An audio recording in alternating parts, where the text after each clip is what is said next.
Looks like I'm live. Give it a few minutes to catch up. There it goes. Whoop. Turn off that sound.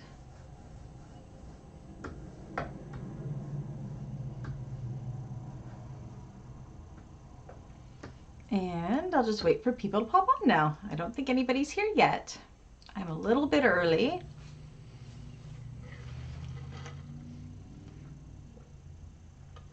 Hi Diane, can you hear me?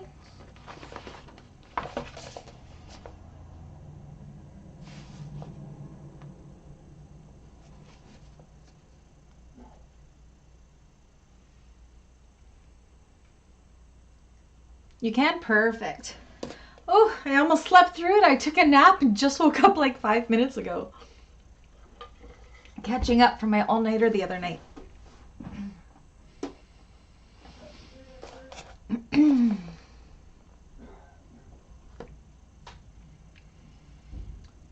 Hopefully everybody pops in on time. We're gonna have to rush through this. We got lots to get done. Hi Cynthia. Awesome. We're finishing up the Trailblazers today. Whoops.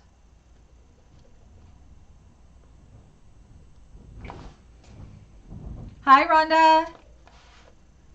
Rhonda, are you sewing with us today? Owie. That was my toe.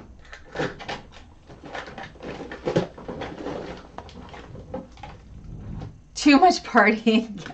My sister-in-law and I had an all-nighter after my brother-in-law's surgery on Tuesday. So, still haven't quite caught up. Been a stressful couple days, that's for sure. Hi, Annie. Annie, are you going to be sewing along today?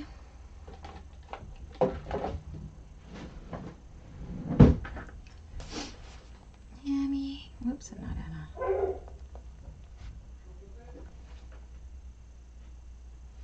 Okay, good. Sound is good. Riley's home, so hopefully dogs won't be too bad today.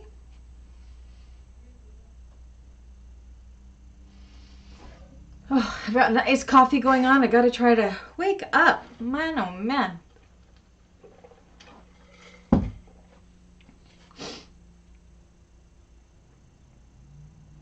Thank you everybody for not minding rescheduling to today.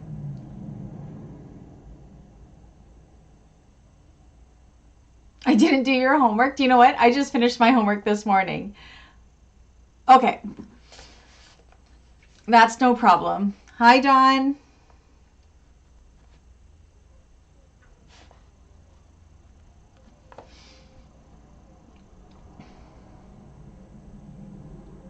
Okay, Rhonda, so you're not sewing along with us today. No worries.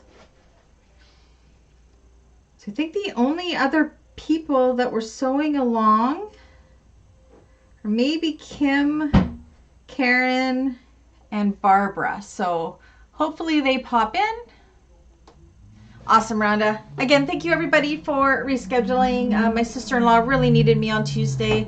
My brother-in-law, who has spinal cancer, underwent his first surgery to repair what they thought was only 4 crushed vertebrae in his back from the cancer. When they went in, they did repair those 4, but there are 6. So they got to go back in for another 2. But my sister-in-law called me just desperately in need of support, so I went to her. So thank you everybody so much for understanding.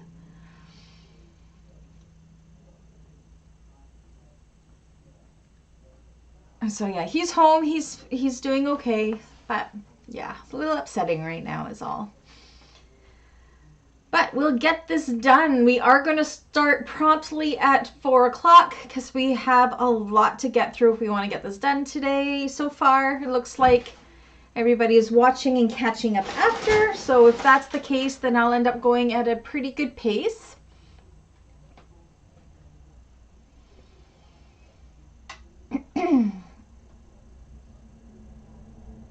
Oh, I understand, Rhonda. Trust me, that has been my week. My week has just gotten away from me. It's just been crazy. between my brother-in-law and my grandmother, whose dementia has gotten really bad. So it's been a week, that's for sure. But that's family and friends. We do whatever we can for them, right? And Rhonda, you know you can always message me if you have any problems.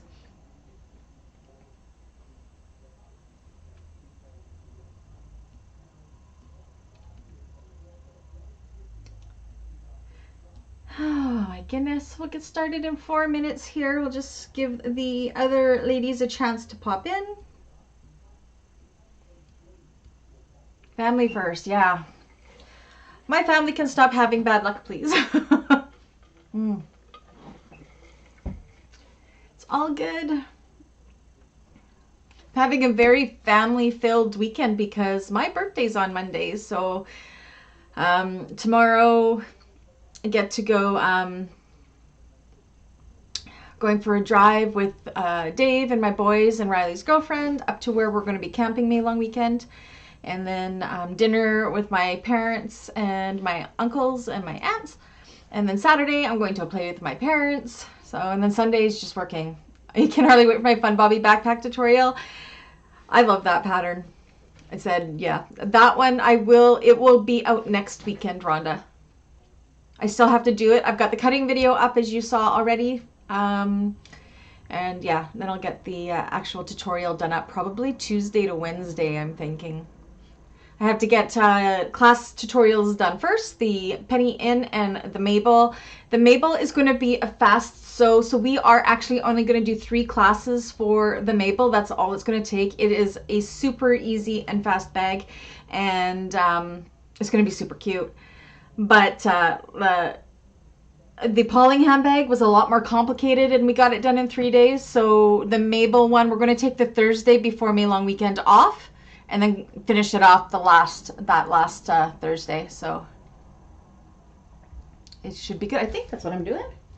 Yeah, so we'll have class for that one on the 4th, the 11th, and the 25th. Oh, Rhonda, you found placement for her. I'm so happy for you.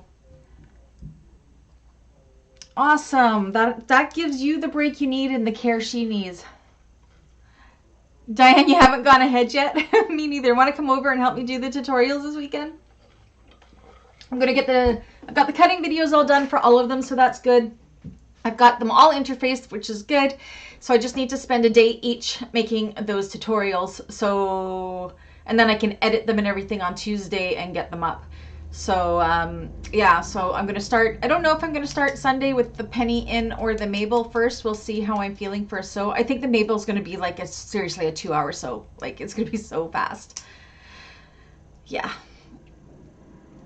And voting is closing soon for June bags. I'm very excited for the ones that are winning so far. The Maxine tote and the Aurora triple zip. I'm hoping those ones win. Those ones are going to be a lot of fun to do. It'd be nice to get away from some backpacks for a while too. Not gonna lie. It is time, Rhonda. I'm so happy for you, and it'll be really good for her. So, all right. So I don't see anybody. Well, it's still got a minute or so. So we'll give it a minute or so, and then we'll get started.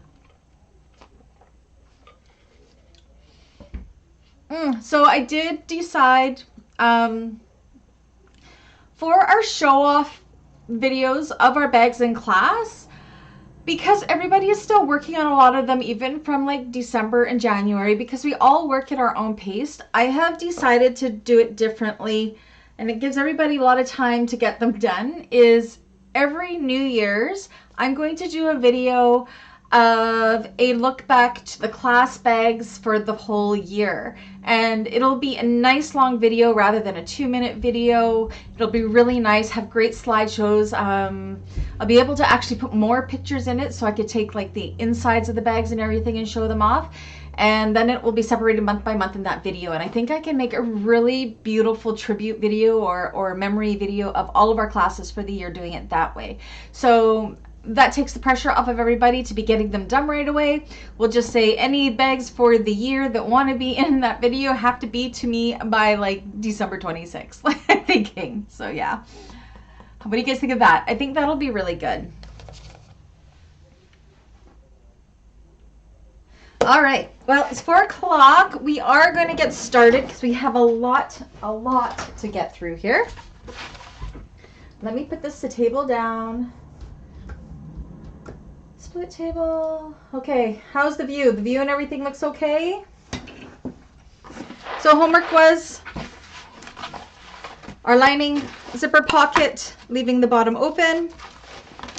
Our slip pockets. I forgot to put my rivets in here, so I'll have to do that still as we get going, or I'll just leave them. Let me just leave them. And then, of course, our exteriors, we have our rivets, our nameplates, and everything attached to foam. So before we go any further with this, we are going to do a quick little hack on the top corners of the mains and the top corners of the side panels. Now, one thing that a lot of people have a problem with when making this bag is the way the zipper goes on, right where these seams are, the zipper tends to get hung up on it. So we are going to do a little trick. So even though we have basted the foam on, we're going to just cut into the foam, take away some of those basting stitches just along the top and the side in about 1/2 inch-ish or so. And we are just going to cut the foam out of these top corners of the main panels and the side panels. I'm not cutting my exterior, I'm just cutting away the foam. And this is going to help us have less bulk in there for when we're top stitching it, especially if you're on a domestic, as well as making the seam a lot less for when the zipper goes over it. I also think we're going to use the same trick that we did in the Pauling handbag about sewing those seams flat. Was that the Pauling we did that in? To once again reduce some bulk. So that's not something I had in the tutorial because it's something I have just learned how to do with this last class. And I think we're going to do it because I think it's really truly going to help. So we're going to go ahead and do that with all of these pieces. You could have kept this cut out with the foam, but it takes no time to really pull out just those few basting stitches and cut them away this way. Hi Kim, how are you? We've gotten started. We have a lot to get through today. Were you sewing along with us, or were you are you at work?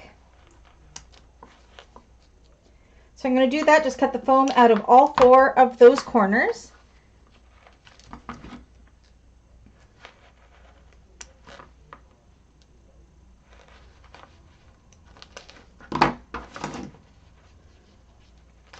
There we go. And this is truly going to help, trust me. So my goal is this, by 5 o'clock we have to have all of our panels together, the linings and the exteriors. And then the last hour will be putting on the zipper, sewing them together, and then top stitching, and then we're done. We also get to do Y-seam bottoms. I believe that's what they called. I can't remember if we've done them in class before, but they give a really, really nice corner. Kind of like a rounded, pointy corner, if that makes any sense. It will, once we get there. Okay, so I've got that out of the top corners of the 2 main panels, and I want to do the same with the top corners of our sides. So that's where these are going to meet, so we want to take away some of this bulk in those corners.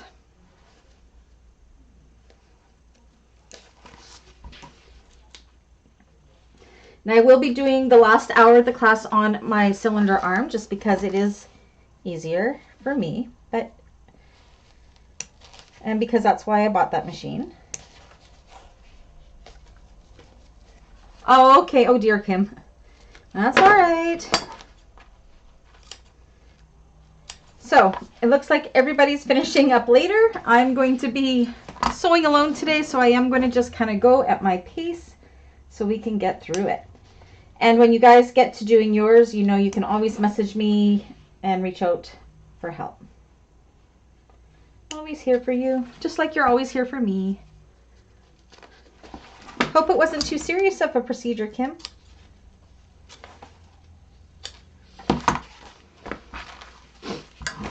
one more side.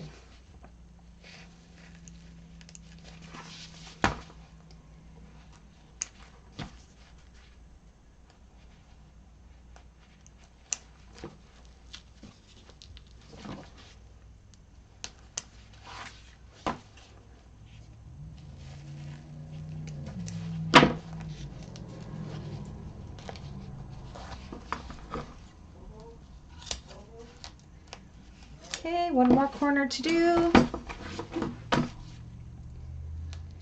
And even on an industrial, do this just because that seam does get so thick and that zipper can hang up on it. This will just help avoid that. Oh my goodness. I hope you're feeling okay, Kim.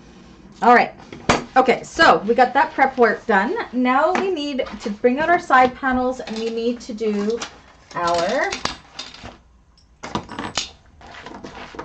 crossbody straps. Let me put this out of the way and we'll revisit that in a moment. So we have our 2 crossbody strap connectors. We're going to do these almost the same as we do any connector, but we are not top stitching them first. So I'm going to put, I got my dotted line down the middle. I'm using my double-sided tape and I'm going to fold those long sides into the centers.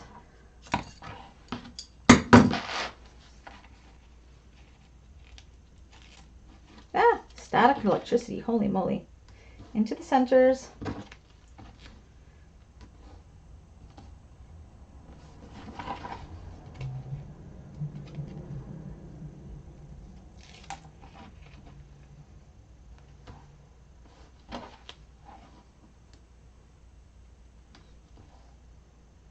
Okay, take just a little itty bits here, a double-sided tape. You're going to put them up about an inch-ish or so from one of the short sides. I'm kind of uneven there. That'll be fine. Okay, take your D-rings. I'm going to take my tape off. Take my D-rings and bring it down. And you want to make sure you're folding down about 1.25 inches to a half, and then you're going to fold up the other side to meet wrong sides together with that other side like so. So that is what we got. And we're going to just put a little bit of double-sided tape on the back of that, just along the bottom like so. Do the same with the other side. So again, make sure you have over 1 inch hanging over from the D-ring. Please do ask questions if I don't make sense. Fold up this side.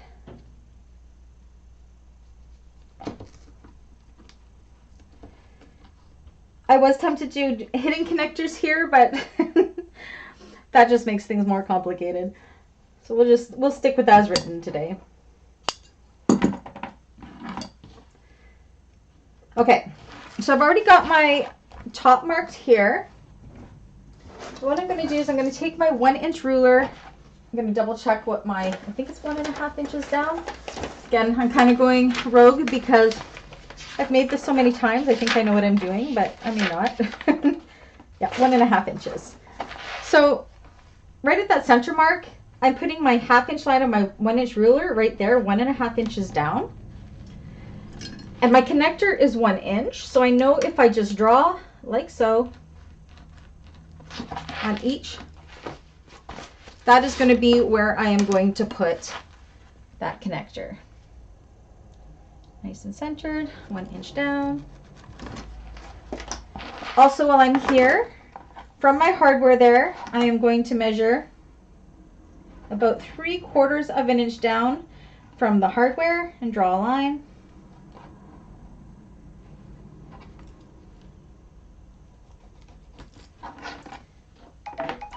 Quarters of an inch and draw a line.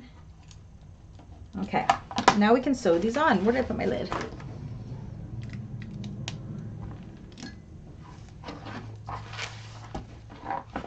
Okay, so now we can take the tape off the back and we can line this up with that 1-inch line that we drew right there. And then we're going to sew this all the way around here and across that 3/4 inch line, and then we can put rivets right there. Actually, I think I'm going to make, I changed my mind. I'm going to make that line 1 inch, just so my rivets look a little bit better there. Sorry guys, changed my mind, 1 inch.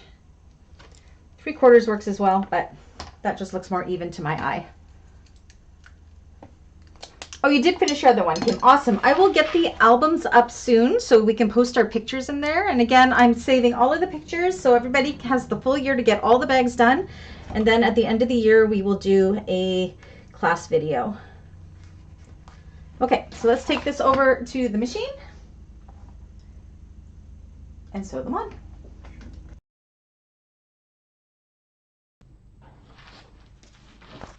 Oops, sorry, bumping the camera. Oopsies. Making you guys dizzy, I'm sure.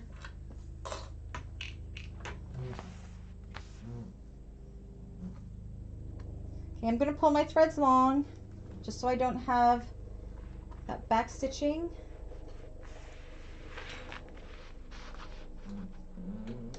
Okay. Ooh, my machine went rogue. Why did it keep going? Okay, good. Up to that line.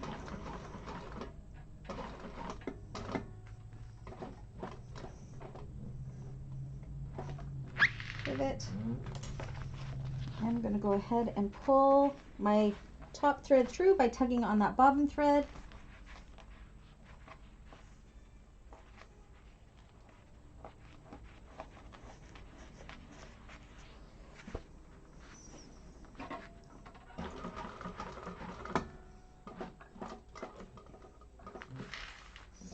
And that 1 inch should make it so you don't need to put anything to protect your hardware because you're far enough away from it.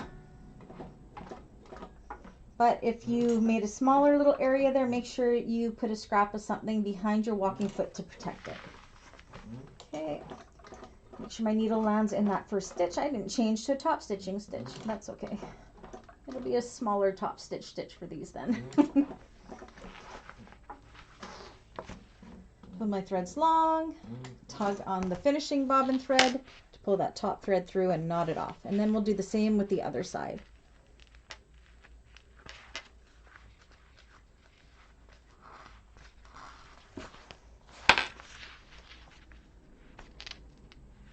Dawn, no, with everything going on this past week or so, Dave just hasn't had time. He's been helping up at his brother's farm quite a bit. And I don't trust myself to do it, so he'll get it in eventually. He has vacation coming up here in a couple weeks, so he'll have more time to do it for me.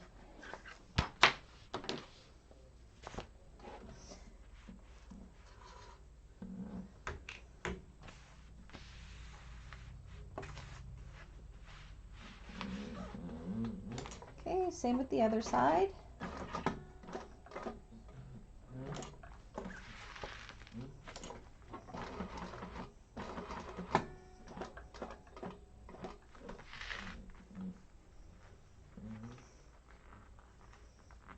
I'm just kind of poking in because I got these little raw edges poking out, so I'm kind of poking them in and under so I can sew them tucked out under there. There we go.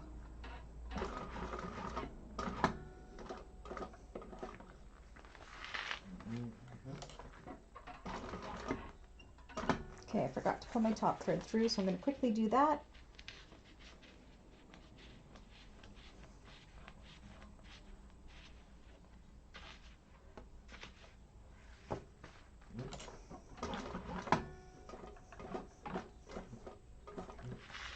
And then finish with that in the same hole.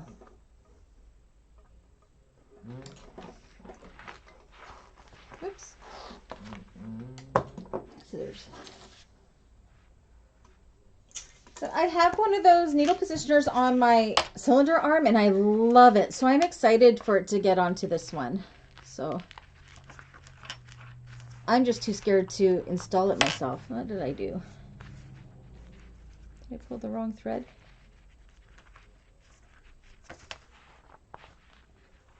Nope, there it is. All right.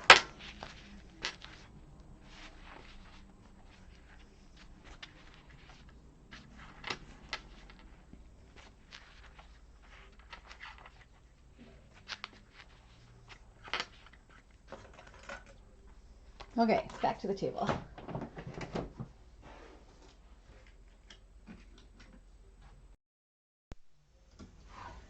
All right, so where is my lighter?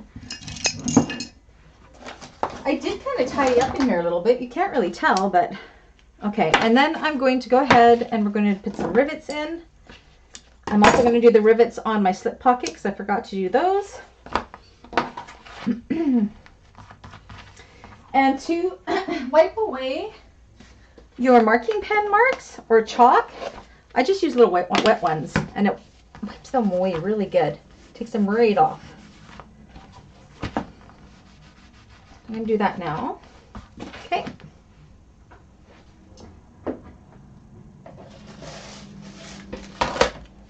And rivets. So I'm going to put one rivet in between that box that we just did.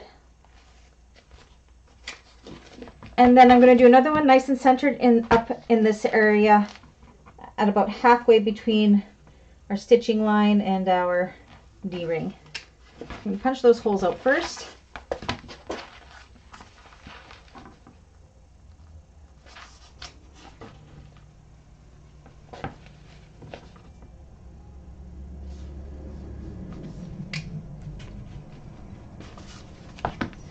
Okay, and because I didn't do my slip pocket, I'm going to do my slip pocket ones at the same time.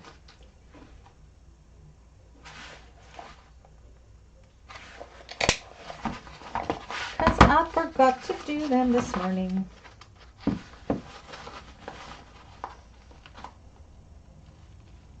In the middle there.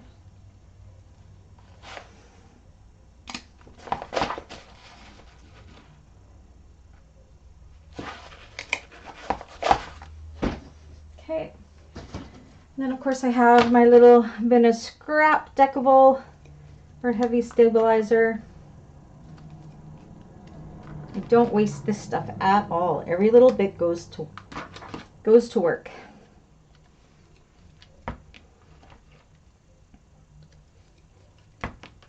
Oh, I had one done already. 3, 4. Okay. Grab my rivet press.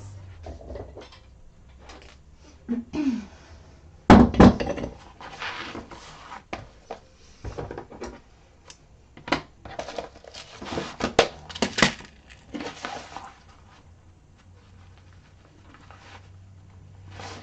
through there.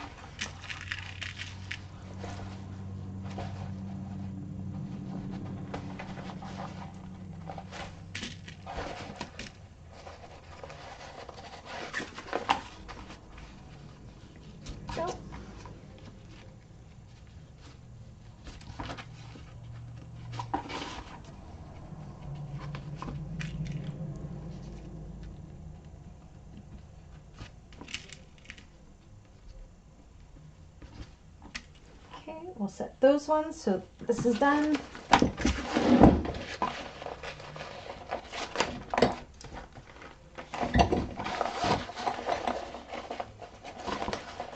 There we go.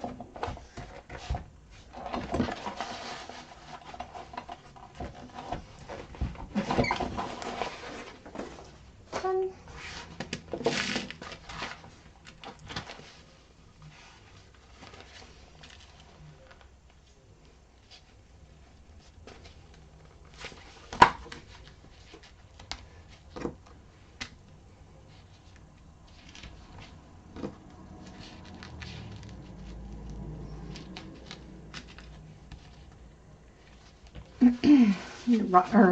Dawn already has a needle positioner. I said it's not anything that you have to have, but it is sure a nice luxury. That's for sure. Okay.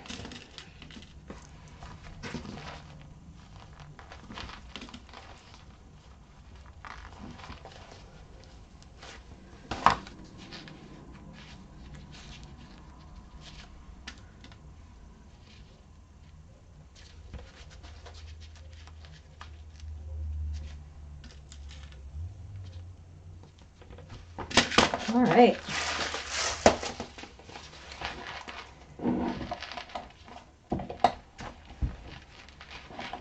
And that is all of our pieces complete. So now we can start putting it all together. So what we're going to do now is we're going to take all of our exterior pieces, and on the bottom corners of them all, if I can find where I put my pen. There it is. So I'm going to make sure I cut away some of my foam here because I didn't trim off the excess that's hanging over. So do that now quickly. Okay, so start with the bottom piece, the bottom panel. We are going to make a little box that's 3/8 in and 3/8 high, and this is going to be for our Y seams. 3/8 and 3/8.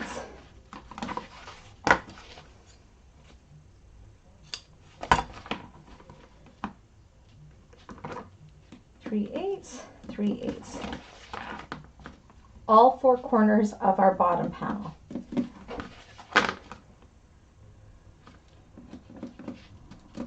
Okay. Oops. Okay. And then the bottom corners of our side panels, we want to do the same thing. Again, I kind of have excess foam here. So 3/8 and 3/8.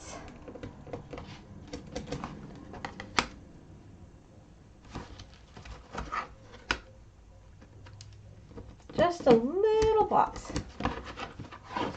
This is what we look like.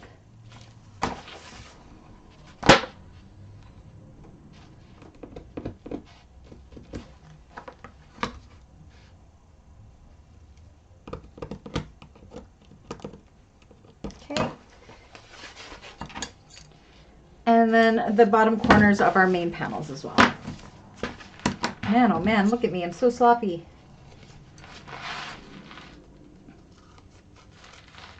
Didn't trim away my excess. I must have been in a hurry. All right.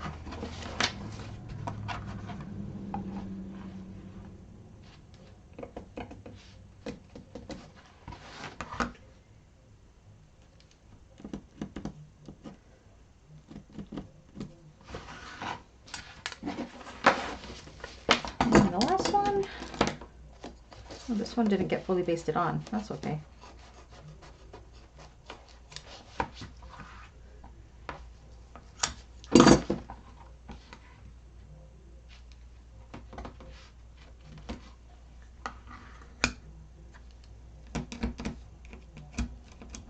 Okay, so once we have all of that done, we're going to take one of the main panels, we're going to take one of the side panels, we're going to put them right sides together and clip down that side.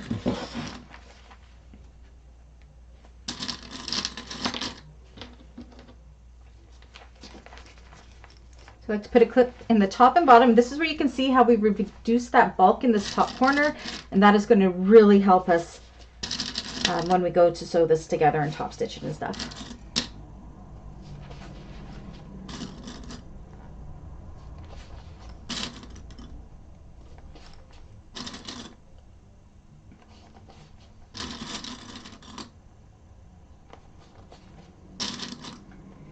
And while I'm here, I'm going to do the same with the other side and this piece.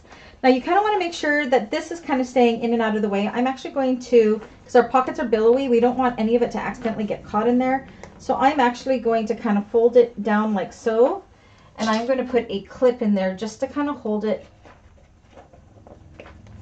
I don't know if that's going to hold it very good, but we're going to try. Just to, so it doesn't get in the way. I think this clip would just work better. Oh yeah, these ones are stronger. Just because I don't want to lose that billowiness and have it accidentally get caught in there. So this will just kind of keep it out of the way. Okay.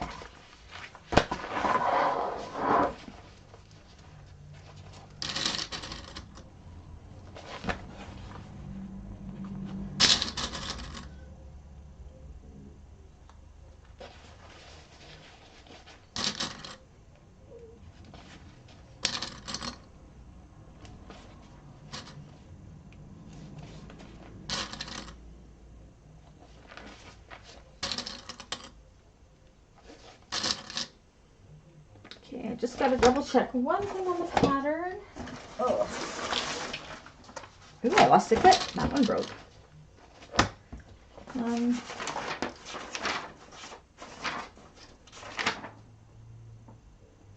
Don't think we top stitch. No, we do not.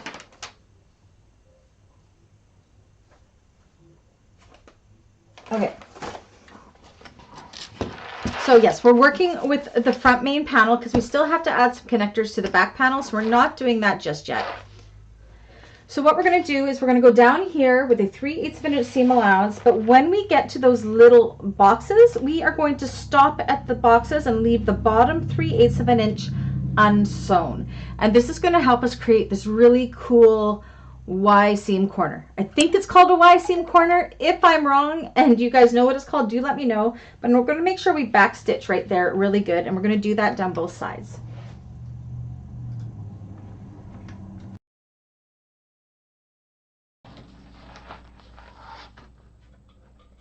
Okay.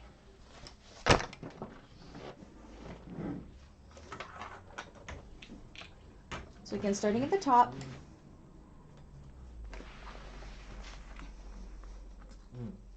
With 3/8 of an inch.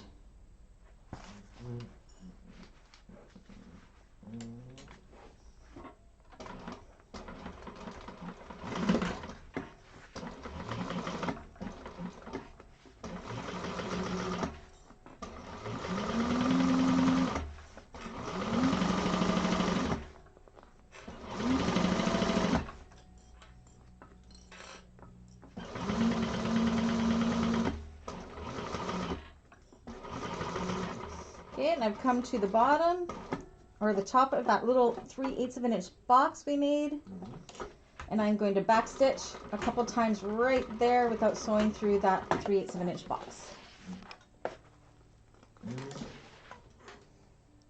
So as you can see, I've left this little bottom corner unsewn. See?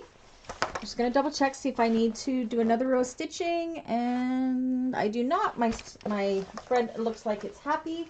Now this way I'm working it down the opposite way, so I'm starting at that 3/8 of an inch box and then working my way back up. So again, not sewing through that bottom part. We're starting at the top of that box here, or the bottom of the, or it depends which way you're looking at it.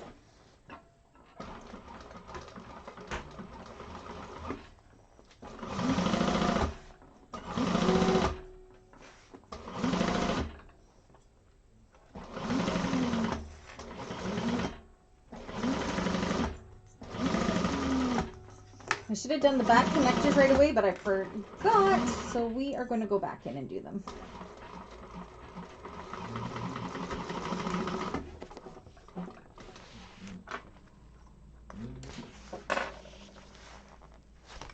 Okay.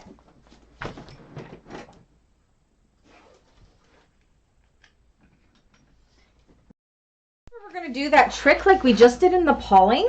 I want to open up these seams, and I'm going to sew them open. So at about 1/2 inch down or so, I'm going to do a little snip just to where the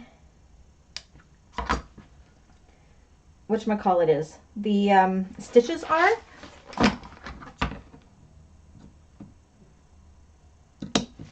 Okay, then we're just going to open up that seam just like we did with the pawling. This isn't something I've done in my tutorial because this is something we've just learned.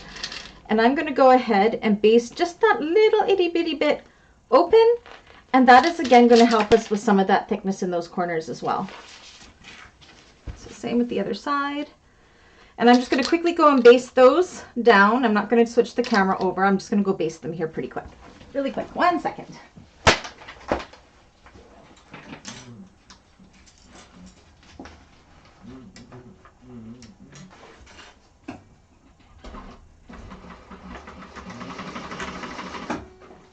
Done.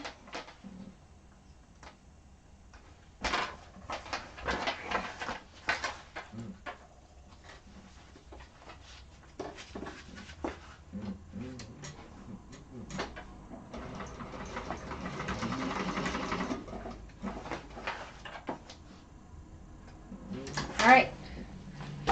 just like so. See how we have those seams opened up? Okay, so next we're backtracking a little bit. We have our back panel, and I'm going to grab my 2 backpack straps. Now what we want to do looking at these, we double check the pattern. Half inch. So we want to lay these connectors down like so. On the left hand side of one, we want to mark a 1/2 inch up, and then from that 1/2 inch line to this bottom corner, we are going to draw a diagonal line. We're going to do the same on this one, but the opposite. So on the right hand side, we're going to draw a line halfway up like so, and then on a diagonal, draw a line. So that is what we got there. Now what we want to do is cut along that diagonal line. So like that and like that. Let me just double check where. Okay. Now what we want to do is we want to measure 1 inch up from the bottom. You're going to see how this lines up, and it gets this going on an angle, which is what we want. We are going to clip that in place.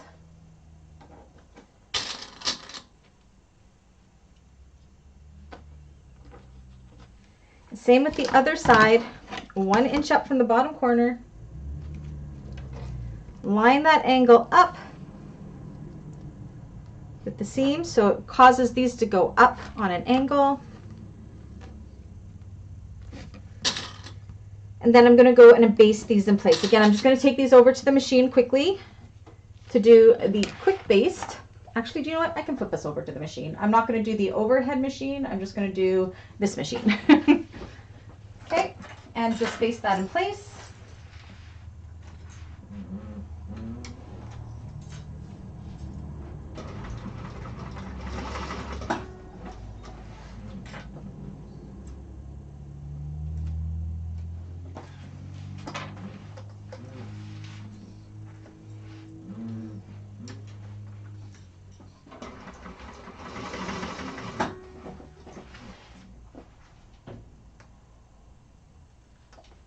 All right.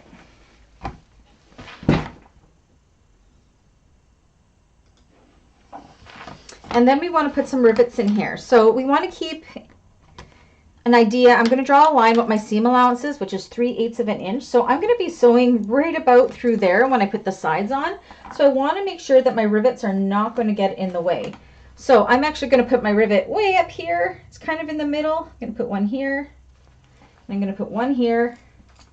And that should not get in the way of our sewing at all. So I'm going to do those rivets really fast. So it's about a 1/2 inch or so down from the hardware.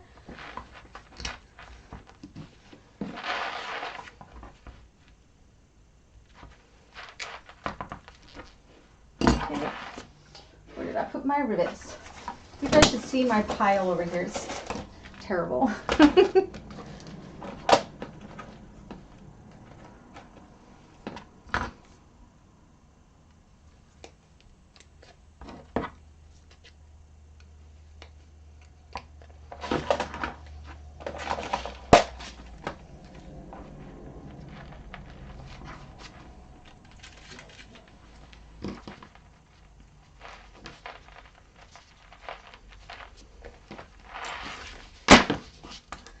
My deck of little heavy pieces on the outsides of them. Where are you? Okay, and I'm just gonna, I gotta grab my rivet press again and set those in place.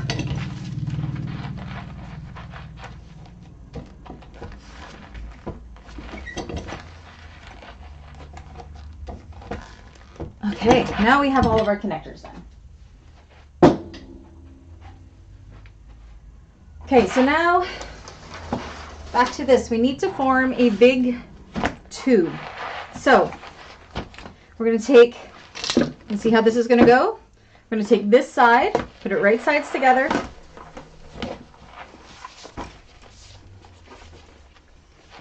And clip that side together.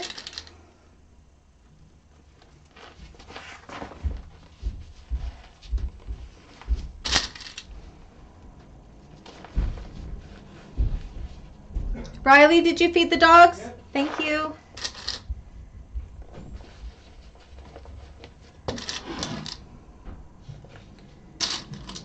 And I'm also going to clip the other side at the same time, and then we can go and sew these all at once at the machine. Oops, why aren't we lining up?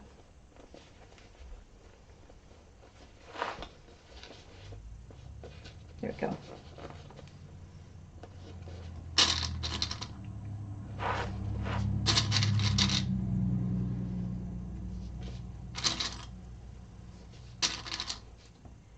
Okay, I'm going to do the same with this side as well.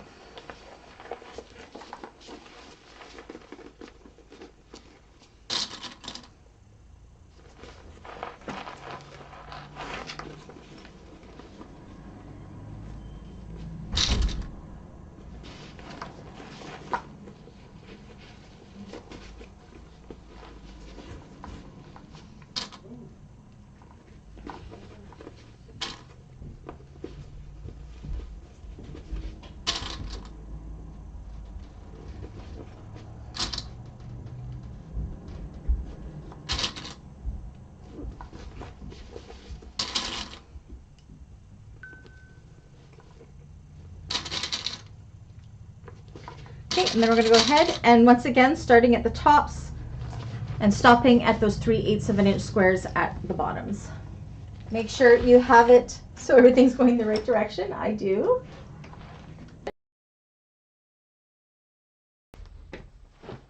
Okay.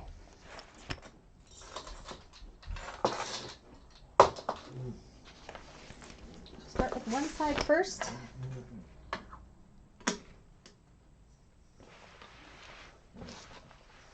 This is a big bag. It really fills my table up once it's almost complete, that's for sure. My sewing machine table, that is.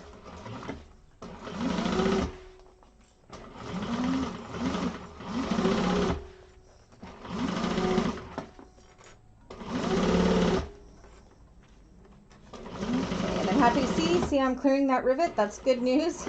You don't want to be sewing through that rivet. Getting to that 3/8 of an inch box. Once I get to it, I'm going to back stitch a couple times and then do the other side.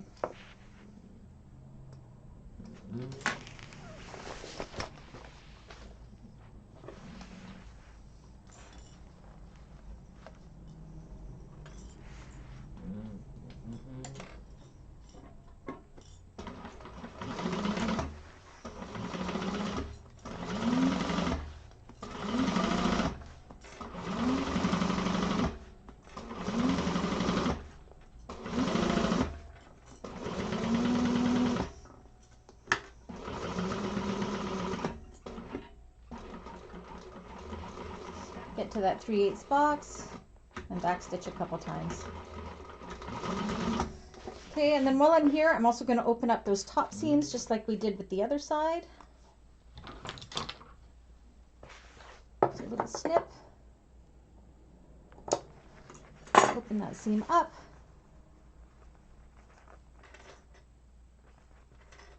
And I'm actually going to sew it from the inside of the loop because that's just going to be easier for me.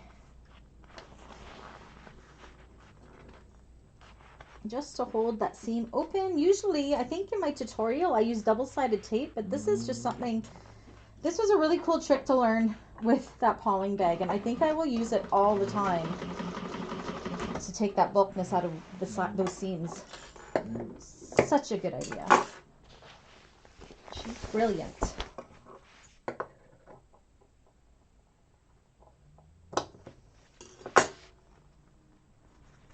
Okay.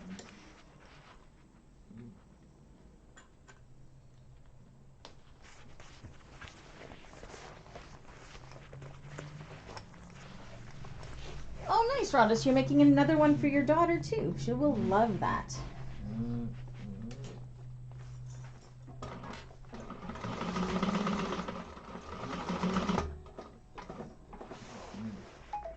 Okay.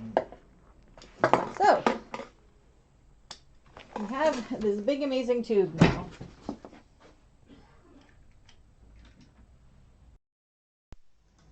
There we go. Next, what we want to do is what we got. Make sure we're working with the bottom, not the top. And we're going to take our exterior bottom, and we should have all 4 of our centers marked, which we do. So we're going to take this, we're going to put it inside the tube, right sides together. We're just going to sew one side for now. So you're going to match up the bottom mark on the bottom of the bag and one of the centers of one of the long sides. Match up that center, clip it in place.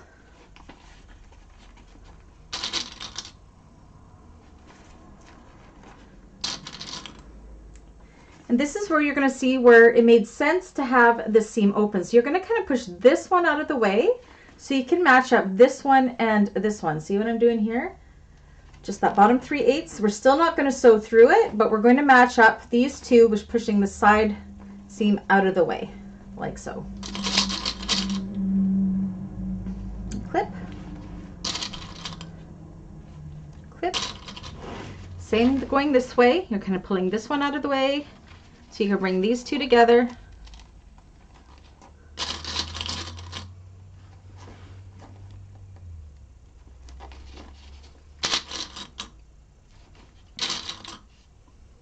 Okay, and then we're going to go and we're going to sew from that 3/8 box across to the other 3/8 box.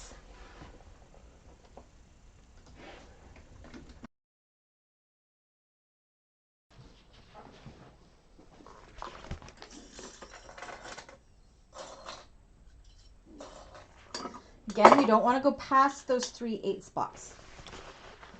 Make sure that side seam is tucked out of the way. You don't want to be sewing through it by accident. Okay. Put your needle down in that 3/8 box. Do some back stitches. And then sew across. Sew across.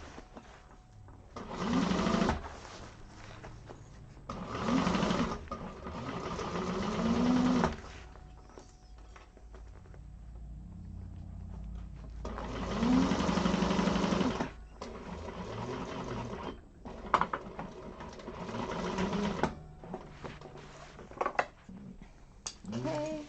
And when you look at the other side, our stitches should have matched up. So mine didn't quite, so I need to go just a little bit further. See, I think I'm going to go further down. So I'm going to pinch in my side here. So I don't know if you can see right here. See how my stitches don't quite match up there? And we need them to. So I'm actually going to go down from the side and have it come down to match that bottom. It's just a couple stitches away, and I think this is the easiest way to get it to match.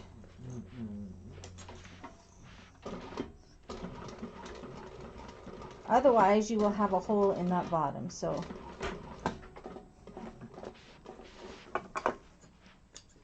you can see now, all of my stitches come together, and we still have our 3/8 thing going there. This side, how did I do?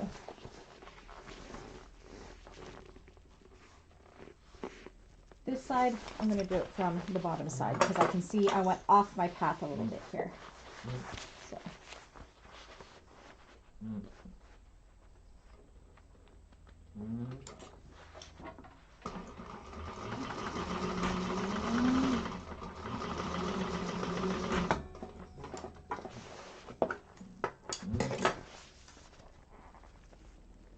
I still didn't quite get it. So yes, make sure that those stitches do definitely match up. And what it is for some reason, I'm not doing my full seam allowance here. This will do it. Okay. Concentrate, Brandy. You got this.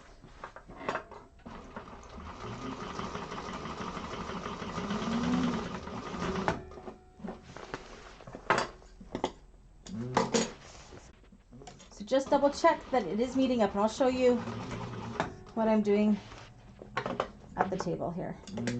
So that was a lot harder than it needed to be.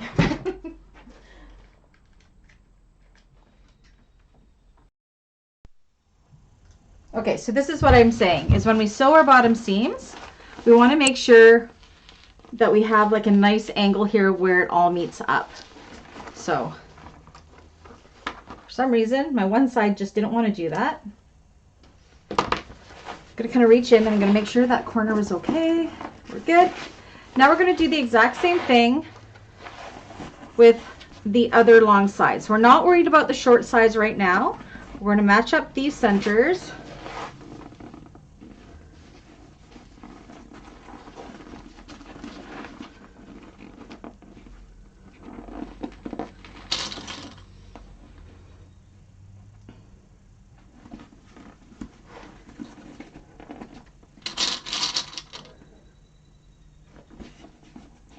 Again, pulling apart these sides so you can match these up.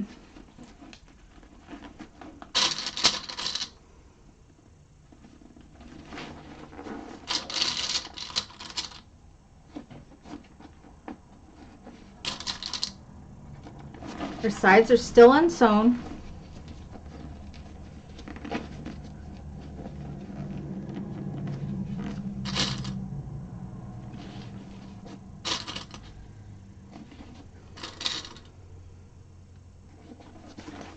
Like so.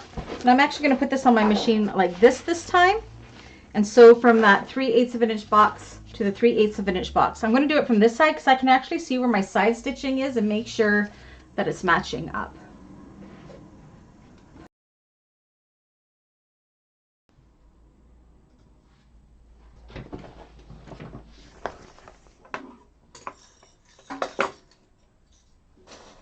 Okay, push it nice and flat.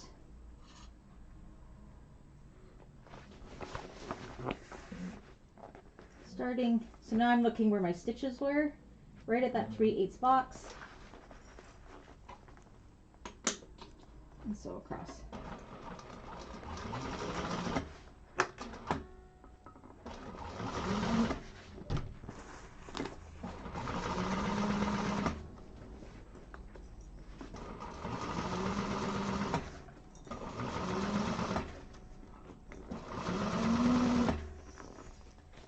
Your side seam stays out of the way because you don't want to sew through that. You just want to go to where the stitching is on that side at that 3/8 box, which is right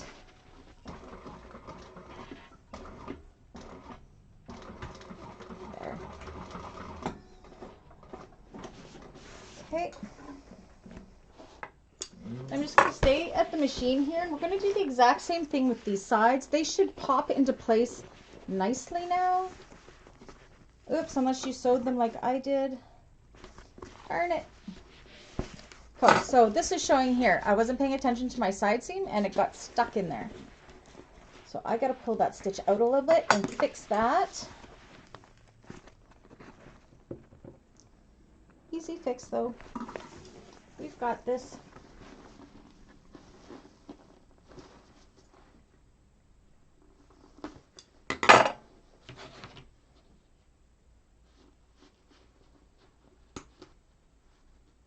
Come on. Bear with me. Just got to pick it out.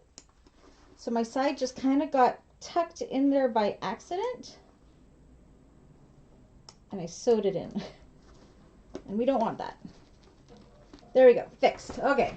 So now it's not sewn in. So it had tucked in like this. Tucked in like this, which we didn't want.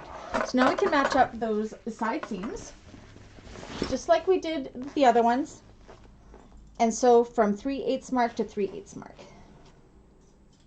Again, making sure all of our stitching is lining up in those corners.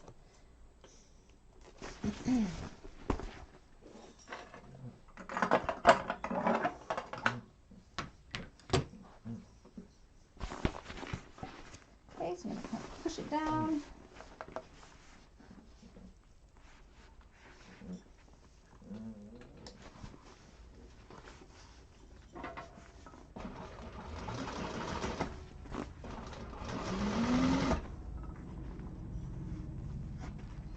sure everything stays lined up. There we go. Go with that stitching.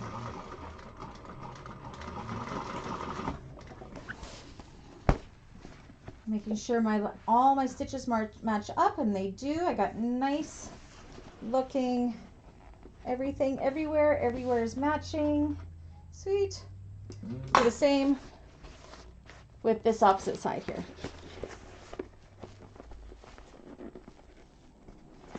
And this one I didn't accidentally sew in, so that's a bonus.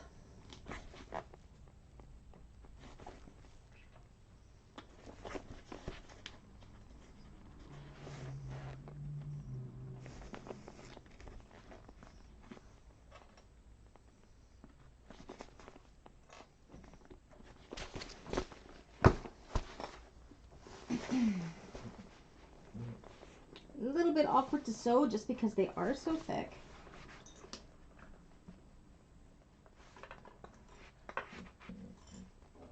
Starting at that 3 spots and going across.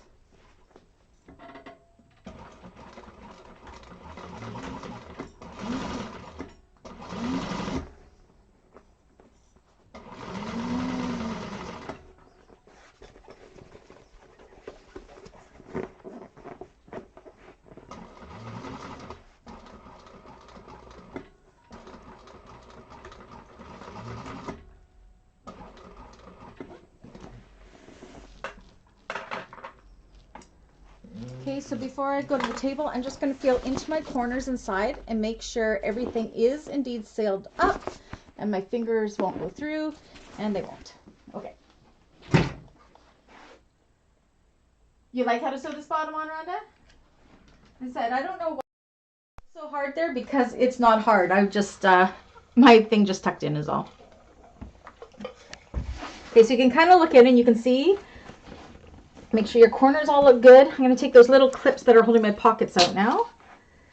Now what we want to do, and this seems scary, but we want to trim some of this bulk away. So see how we have, it's like a Y. See Y? It's like a Y seam. You're going to kind of just fold this flat like this. And see where my stitching meets here? We're just going to cut it away on an angle without cutting that stitching. Like that. So I haven't cut into my stitching and any of the corners. I've just taken some of that bulk out of those corners. So I'm going to do it on this one as well. Kind of feel it to see which way feels best to make it lay flat. And just snip away a little bit. I did that one already.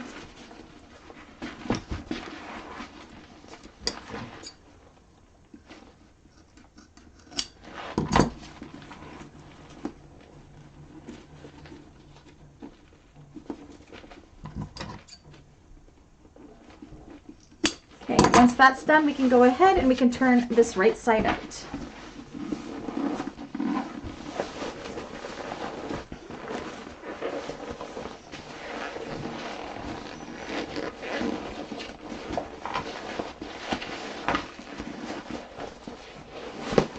Oops. So we're going to poke out those corners. So we're going to see, I'll show you. See? The cool corner it creates is shaped like a Y. You see that? And they all meet really good there. It's kind of like a rounded corner. Okay, there's another one, see? It's kind of like a rounded corner, but they meet up nice and perpendicular to one another. Oh, that's the snapping. Okay, it's the...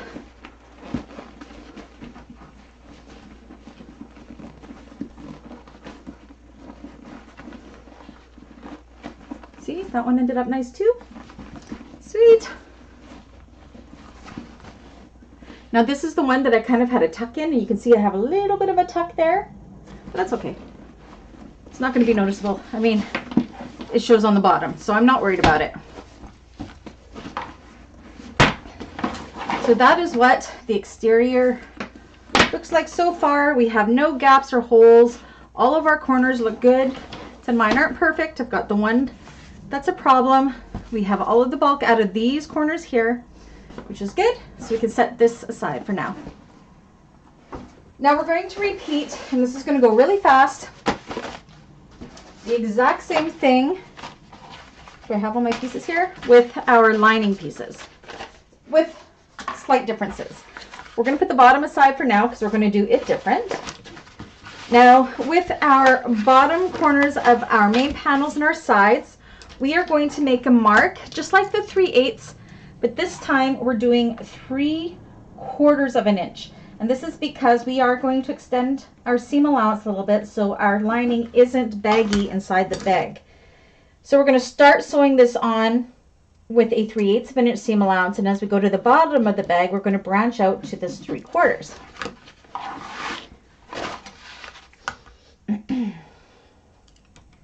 So all the bottom corners. What's my watch saying? It's telling me I'm being active. It's commending me. Same with the sides.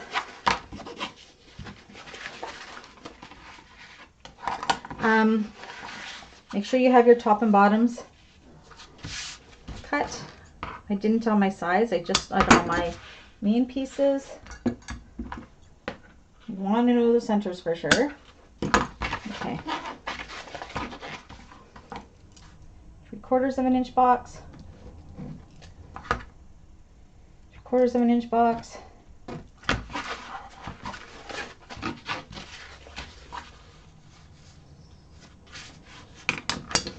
Even this one up because I cut it weird.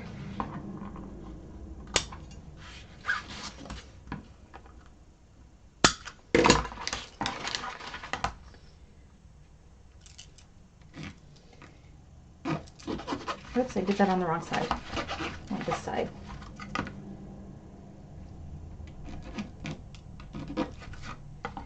So we do want to mark the 3/4 of an inch boxes on our exterior as well, on all 4 corners.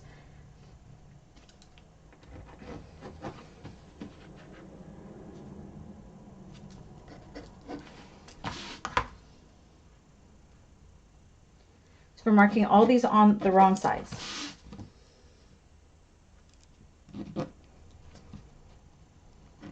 Okay, so I'm going to end up doing a lot of these sides right at the machine.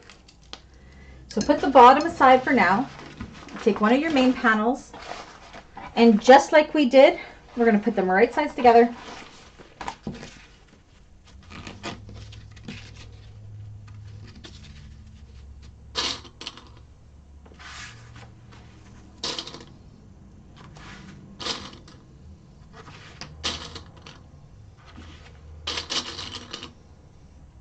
I'm going to do the other side at the same time.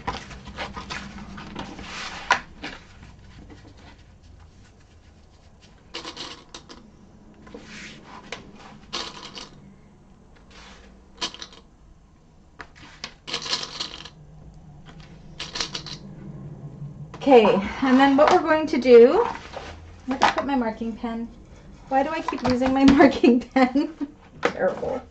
I just had you. Where'd you go? Seriously. Did I drop you? Oh my goodness. Oh, I put it in my thing. Okay. So at the top till about 1/3 of the way down, so about here, we're going to sew down with a 3/8 of an inch seam allowance. And the reason we're doing that is we want the top of our bag to still have the same circumference as our exterior so they fit together, but we want our lining to be tighter. So at that 1/3-ish mark, we're going to branch out and sew to a 3/4 of an inch seam allowance to those 3/4 of an inch squares. And that's going to make it so our lining at the bottom part of our lining is slightly smaller than our exterior. So we're going to do these 2 sides, and then we're going to attach this one and do the exact same thing, and I'm going to do it all at the machine.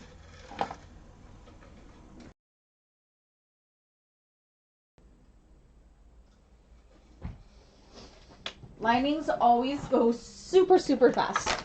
They're so much easier to maneuver. On that note, if you need practice doing these before you work on the exterior, definitely start with your lining first because it kind of gives you a feel of what you're doing. So I'm going to start with 3/8 of an inch. And I just threaded my needle. And Tiffany.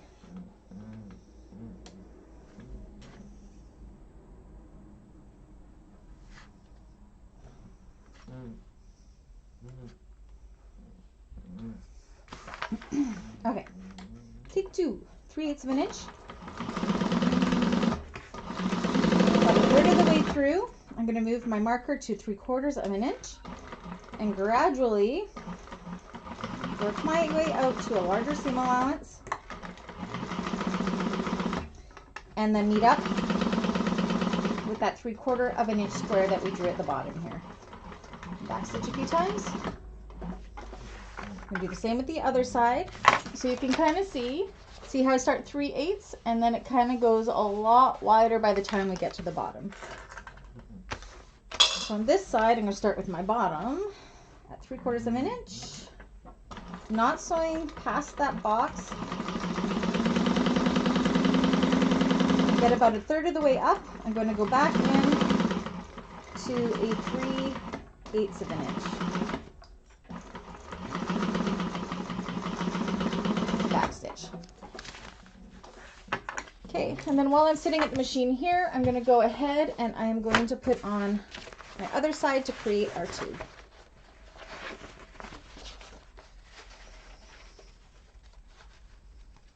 Now, if you're brave and you don't want to clip, you can definitely just go ahead and hold these in place, but I'm not brave enough.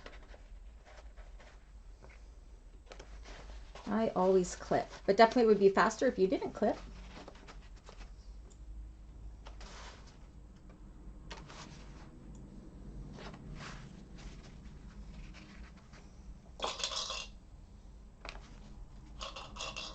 Okay, so let's sew this first side on first.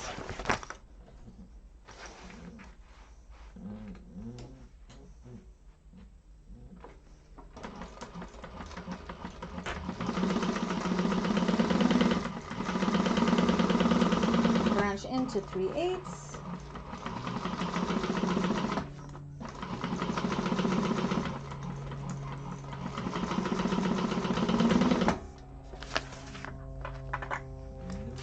And then clip the other side to form our tube.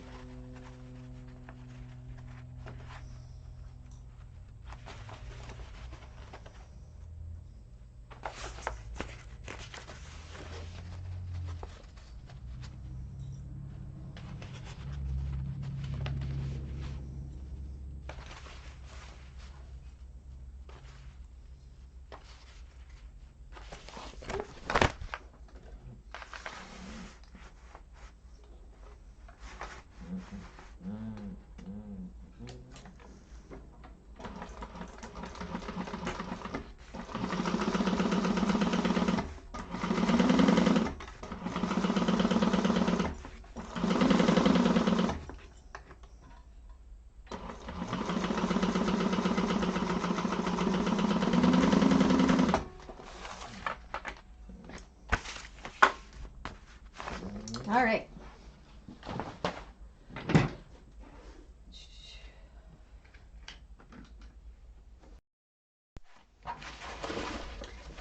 So this is what we got. So now we're going to go a little different than the pattern.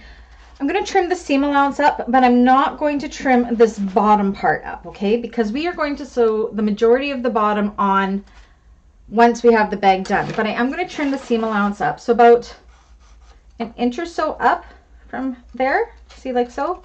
I'm just going to go and trim it up.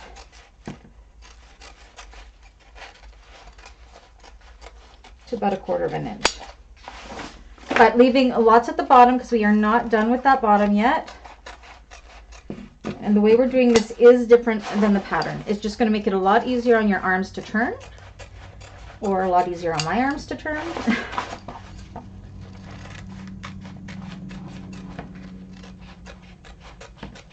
Okay, so what we want to do next is on the side that has our zipper pocket, we want to take our base piece, we're going to put it right sides together on that side. Of course, I didn't mark your centers. I didn't mark my centers. We need to mark those centers.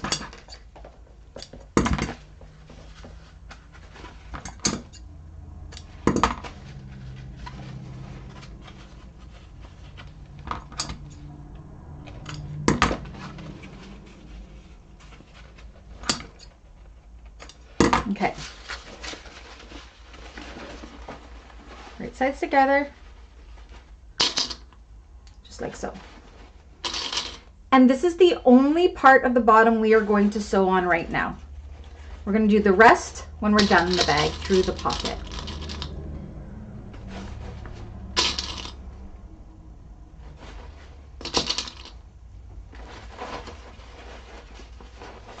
Again, we're pulling these away. Okay, and we're going to go ahead and sew across there with the 3/4 of an inch seam allowance in between the 3/4 of an inch boxes. And I'm just going to go to this view here. Okay, so kind of just fold everything out of the way.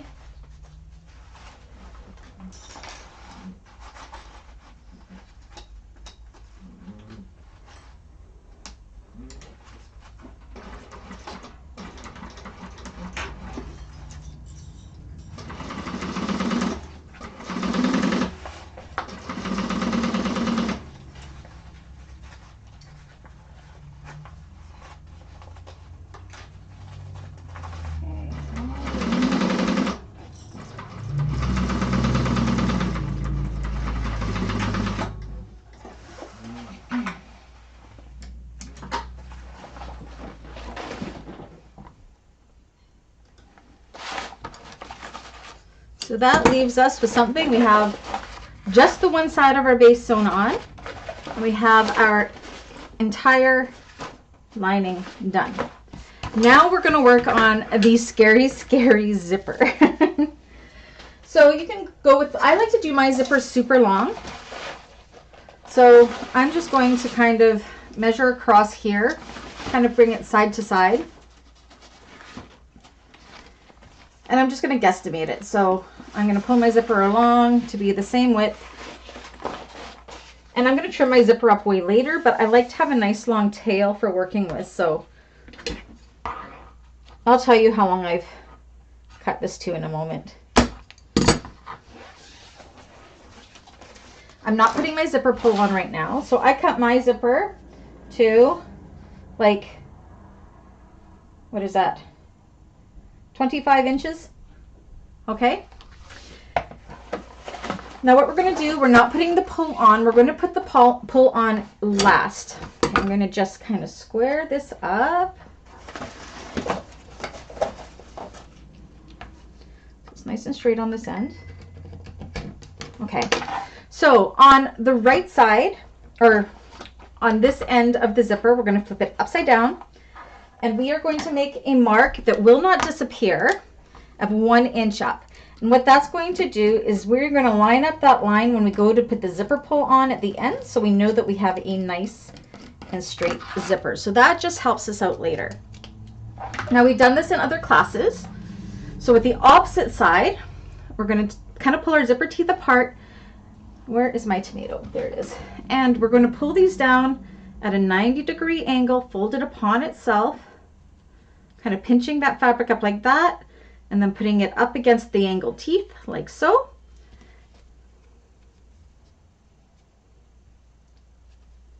And then put a pin in there to hold it.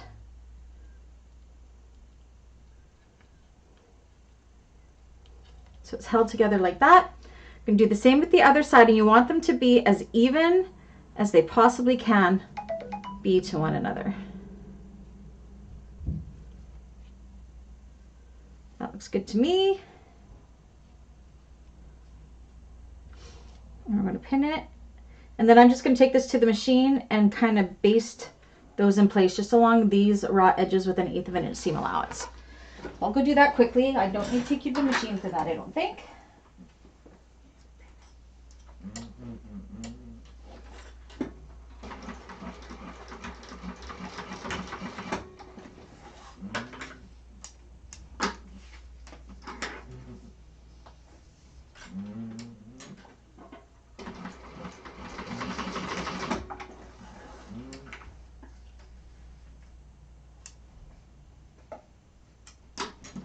Okay. So that's what that looks like. Just trim off all my strands here.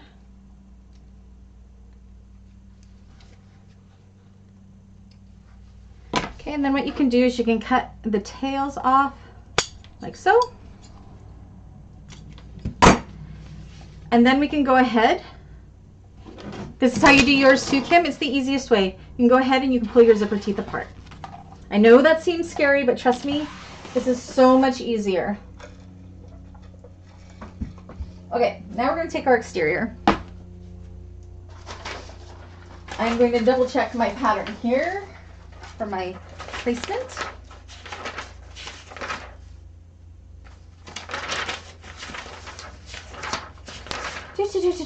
Okay, we want to measure in. Okay, where is my ruler? So what we're going to do is match up our side seams here. I'm just going to put a clip there for now to hold that in place. And then what we're going to do is from that side seam, we want to measure in 2 inches from that side seam. And I'm actually going to take my scissors and make a little snip right there. You can just make a mark if you want. Actually, I'm going to make a mark and then I'll do my snips. So there. I'm going to flip it over, and from that side seam, make another mark. Actually, the marks are probably good enough. Right there. You're going to do the same on this opposite side. So 2 inches in from the seam.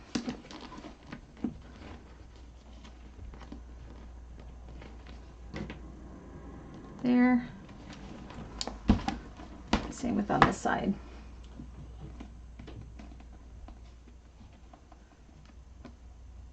Oh, well, you did well, Kim, if you deviated from the pattern. You're learning. Okay, so now, because my pen marks wash away, I'm just going to do a little snip. Just set those lines, just because snips do not go away. And I want to be able to see them. So I'm only cutting in like 1/8 of an inch. It's just like a marking snip. Okay. Are we ready? I'm just clipping away some of these threads. So we have the front of our bag here, okay? So the curvy part of our zipper, we want to be going to the left, and we want to put these right sides together. So the bag is right side up, the zipper is wrong side up, and that curvy part, just on the one side, we're going to line up with that little snip that we just made like so. And then we are going to clip this in place without stretching that zipper. And this is where it's nice that the seam is open, because it's going to take away a lot of that bulk. So just kind of don't stretch your zipper, but don't have it too loose. Use lots of clips.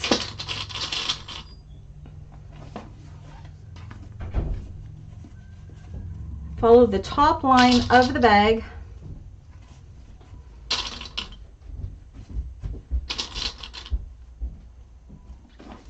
And I'm actually going to do the rest of the bag at my cylinder arm. So I'm going to have to change my camera and change my thread quickly. You're going to clip this all the way until we get to that other snip on the opposite side.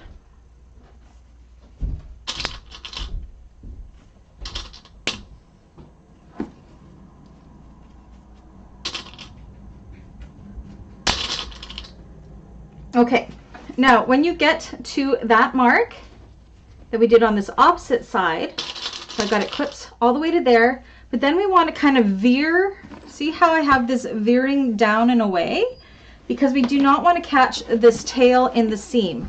So I'm going to veer it down and out of the way, and I'm actually going to clip it to my D-ring here, so I know it won't get caught in that stitching, okay? So can you see how it veers down and out of the way? Right there. I'm also going to clip the opposite side on as well. So this one is opposite, so when you have the wrong side up, you have your zipper right side down, but now the curvy part is going to the right. You're going to line it up at that mark and clip it in place.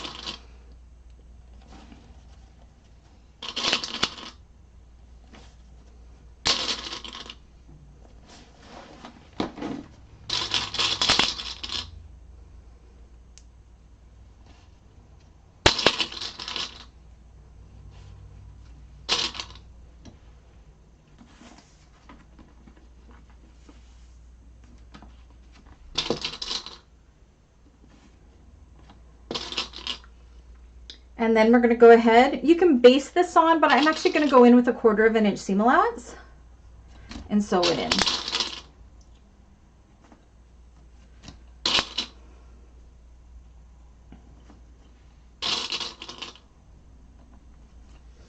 And again, when I get to that mark, I'm kind of veering it down. So there's that mark right there. I'm going to put my last clip right at that mark. And then I'm veering this down like so. See? And then I'm going to clip it to my D-ring here, so I know that that tail will not get caught. Just like that. And then, okay, so if I was on my flatbed, you could definitely go around like this. I would honestly go around on the inside and do it. If you have a free arm or a cylinder arm, you're going to do it just like I'm going to do. I know most domestic machines have free arms, so that's why it's good for me to go to the cylinder arm, because I'm showing you how to do it that way too. So let me just quickly change my camera over and switch my thread over to Mr. Tommy here.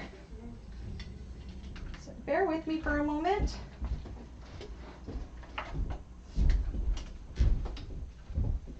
Okay, let me see how that camera is. Oops.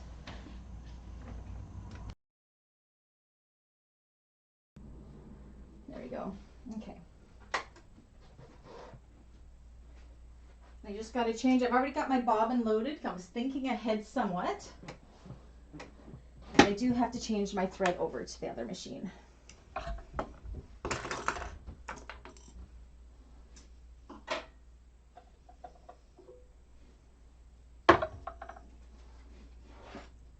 You will want your zipper foot on. Trust me. This is the part you want to make sure you're getting a nice even seam, because if not, your zipper will be wavy. This is the hardest part of the bag in my opinion. But just take it slow, use lots of clips. I've never done double-sided tape with this one. I'm sure it would help, but at the same time, it's at top. I don't know. I don't know if it would help or not. I've never tried it.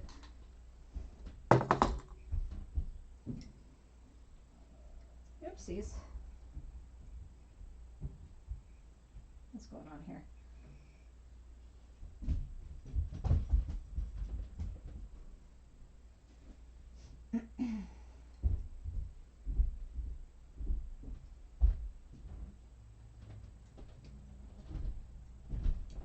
Oh, my hands do not want to work to thread this machine today.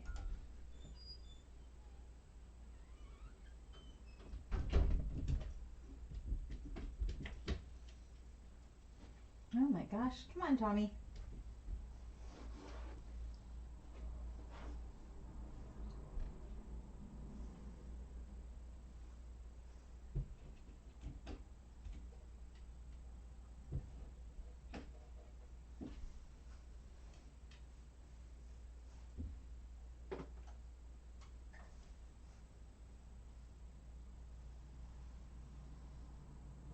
Almost there. Sorry, guys. Sometimes I wonder if I should have 2 spools of each of these threads, but at the same time, I don't use this machine very often. I just use it for top stitching and doing the tops of bags like I'm doing with this one. Okay. Now what do we do there? So I've already got my right zipper foot on. So I was trying to think ahead. Okay. Let's do this. Is that angle okay there? I hope so. All right. Deep breaths. I'll try not to bump the machine too much here. I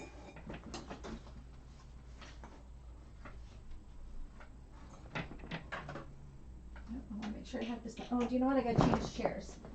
This chair is too short for me. I've got to bring my drafting chair in because I'm a shorty. Okay, I think you guys can see okay there. I hope.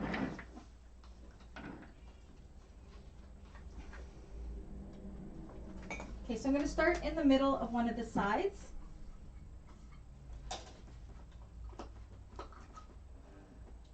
Go 1/4 inch around. Oopsies, I don't like that thing being down. Deep breaths, and we've got this.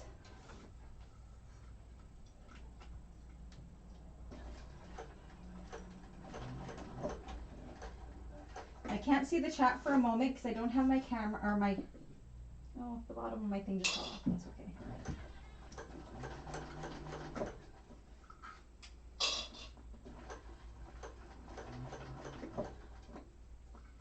You want to keep it as even as you can with that raw edge, 1/4 inch.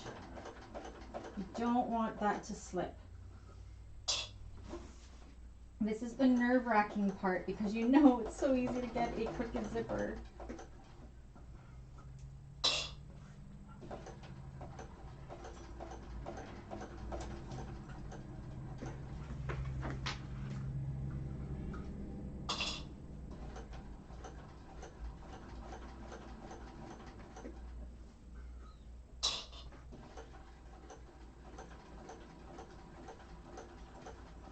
You see, I'm not going very fast at all. I'm trying to be very aware of where it is.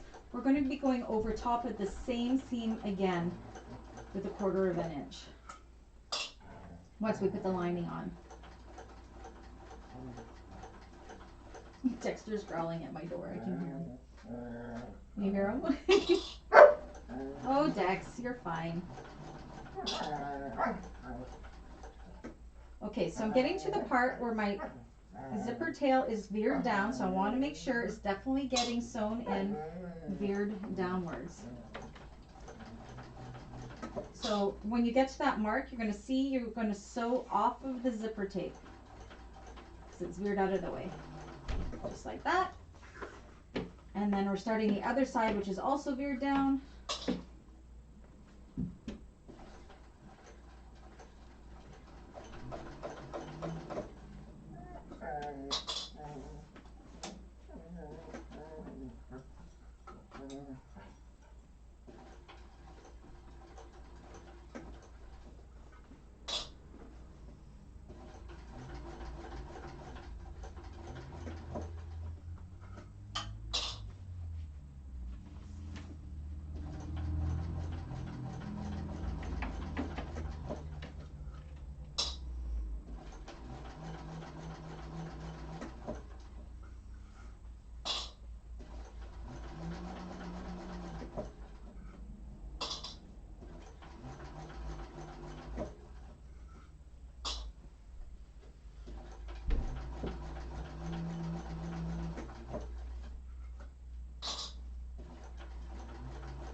No, Dexter. You guys hear him? He's being funny.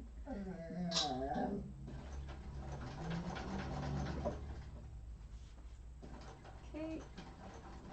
Come to the end of this one, and I can back stitch. Whew. We can go back to the table. Almost done.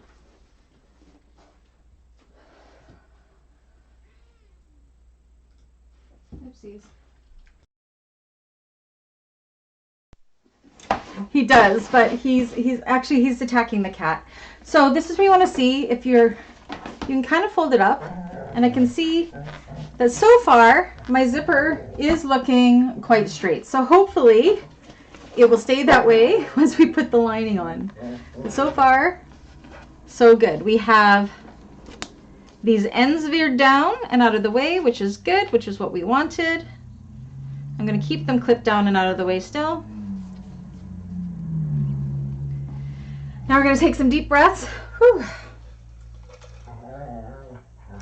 He's kind of making a Chewbacca sound, isn't he?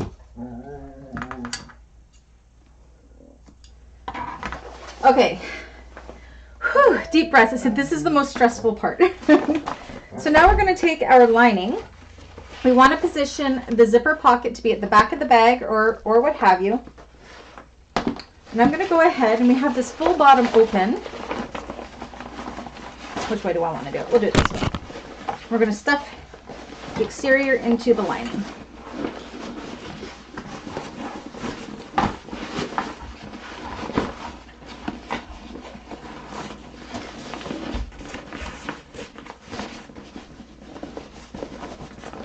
Now it is going to be a tight fit because remember we do have the bottom bigger, but you can definitely pull the bottom of this out through it. That's fine. Once we get to here, we want to match up those centers. You're going to kind of have to pull apart the tape to see where your center was and match it with your center, and then sandwich that zipper tape in the middle. You definitely want it to be centered. There we go. Lots of clips here. That's all I can say is use lots and lots and lots of clips. I am actually going to take my chalk and make sure I know my center, which is right there. And where's my other center? Right there. So I've transferred it onto my tape. Okay. So center and center. And you want these to be as even as it can be. He's being a little rascal there. I hear the cat. He's playing with the cat right outside my door. He's the funniest little puppy. Well, I guess he's not little. He's 60 pounds now, but... Okay, matching up the other center. Coco's been quiet though, hey? It makes me wonder if Benny used to trigger her. Probably. Okay. Now we want to match up our side centers here. So slide clip and side clips.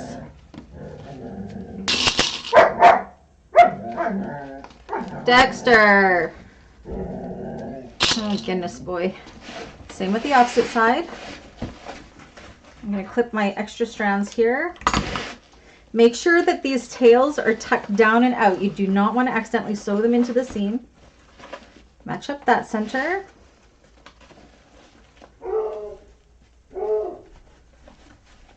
Definitely make sure those tails are down and veered out of the way.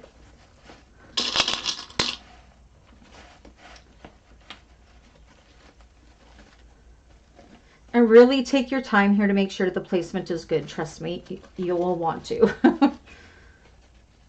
Because we want our zipper to match up properly when we put our pull on. Okay, now when we get to the sides, we already have our exterior veered or pressed open. So our lining, we're going to take and kind of finger press it open, match up that seam, and clip in place. Same with this other side. Again, see how my zipper is trying to come up? Make sure it goes down. Down, down, down.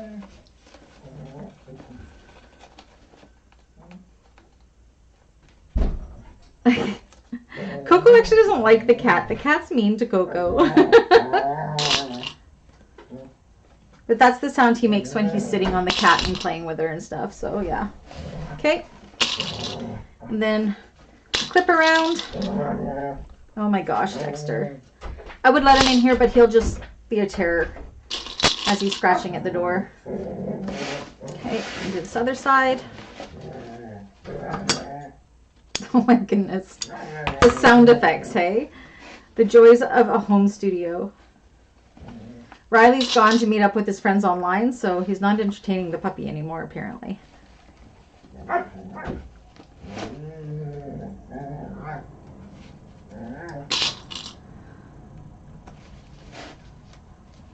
My cat, Zelda, she is the alpha of the house. She rules Titus, our other cat, and both of the dogs. So...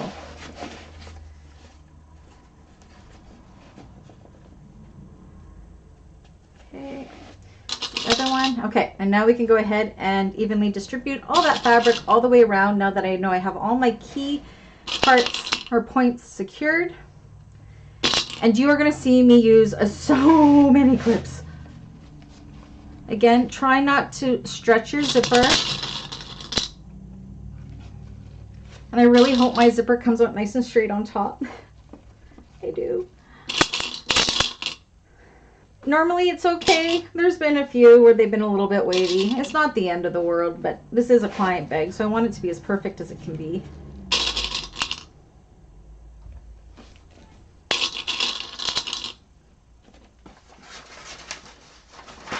trying to see.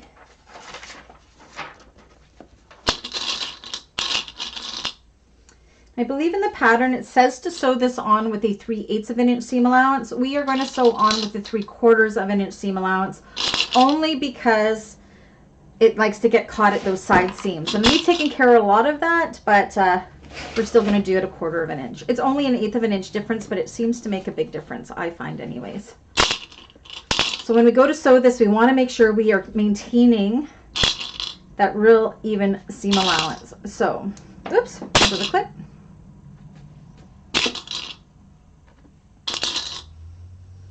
We have a ½ hour. I think we're going to make it. We won't be putting straps on this class. You guys will get to do that on your own. I have to put my strap ends still on my straps, so they're not ready to go yet. So I'll get done tomorrow so I can deliver this to my client tomorrow. Look at all those clips. Like I say, clips, clip it good.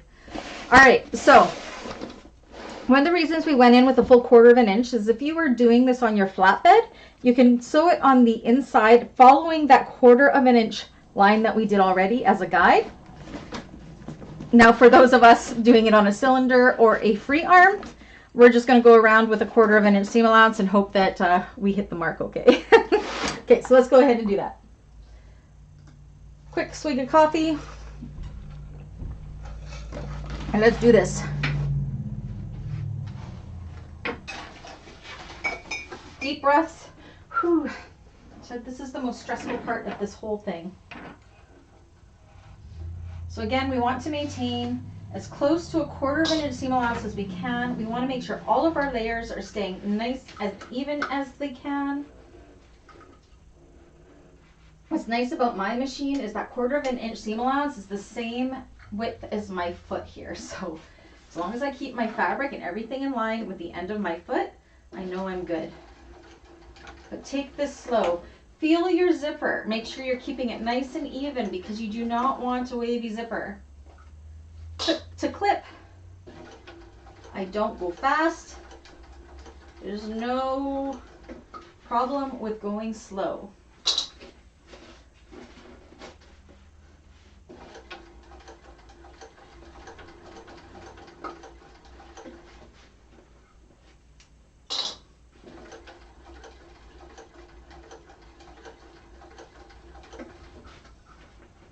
You get to these seams, make sure they're still matched up and laying flat.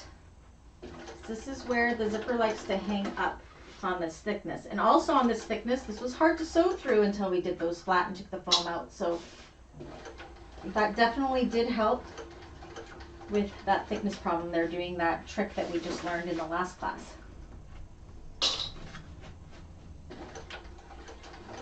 I love it when I learn something new too. And I can see my zipper, I think it's nice and even. Keeping a nice even seam allowance. I'm trying to feeling, making sure my tails aren't hanging out anywhere.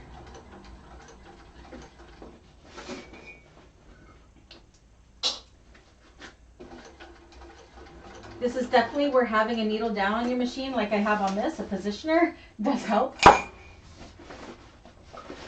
Okay.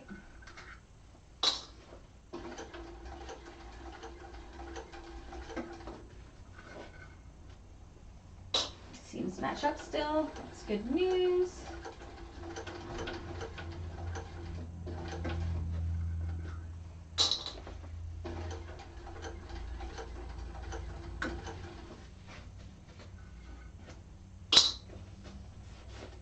I can still feel my zipper there. Everything's laying nice and flat. I'm not stretching this as I go because you can stretch that zipper, which will also make it wavy.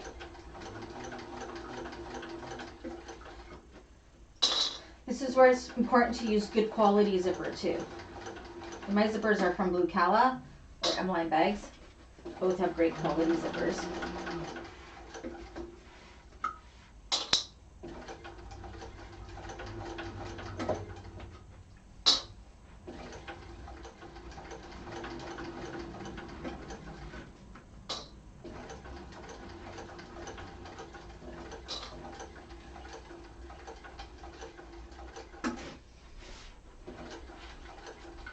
Now I'm a pretty advanced sewist, and you can see, or bag maker, I am not doing this fast at all. Take your time. And I still don't know if mine's going to turn out as good as I want it to. You never know until the end.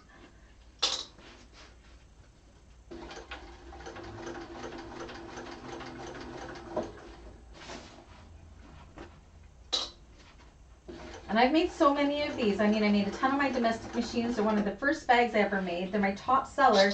And I still get super nervous at this part. Because this can make or break the bag. Not to stress anybody out or anything.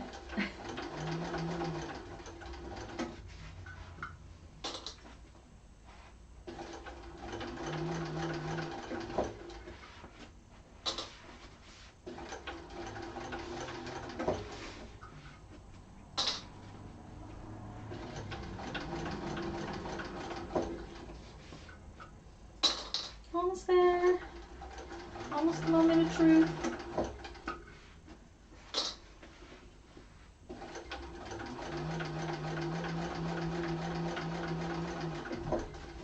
And back stitch.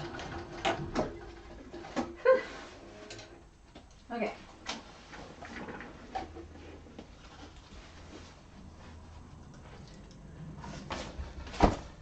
Is my sister-in-law's name Jean? No, my sister-in-law's name is Kelly.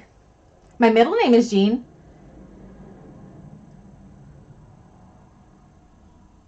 All right. My dog's cracking you up. Kim, sounds like your dog. Okay. So let's take a look. So you can go, you see I went a little bit off kilter here, so there may be a little bit of a wave there, but it's not, I don't think it'll be too bad. Just kind of go around and make sure your seam is somewhat even, and it is. Make sure you caught on both sides, which I believe I did. Guess we'll find out. Once you're satisfied with that, go ahead and turn it right side out through the bottom. And this is why I leave the bottom open, because look how easy this is to turn. Super easy. Gonna give this a good pull. Make sure all of our seams were caught everywhere. Okay, so that looks good. Stuff it inside. Oh, really? No, I don't know a Jean Lee Jackson. Okay, and this is where you can kind of fold it up and you can get an idea at how straight your zipper is. See, mine actually looks pretty good on that side anyways. How about this side? Same with this side. I am very pleased with that. Okay, now we're gonna get ready to top stitch it. And then,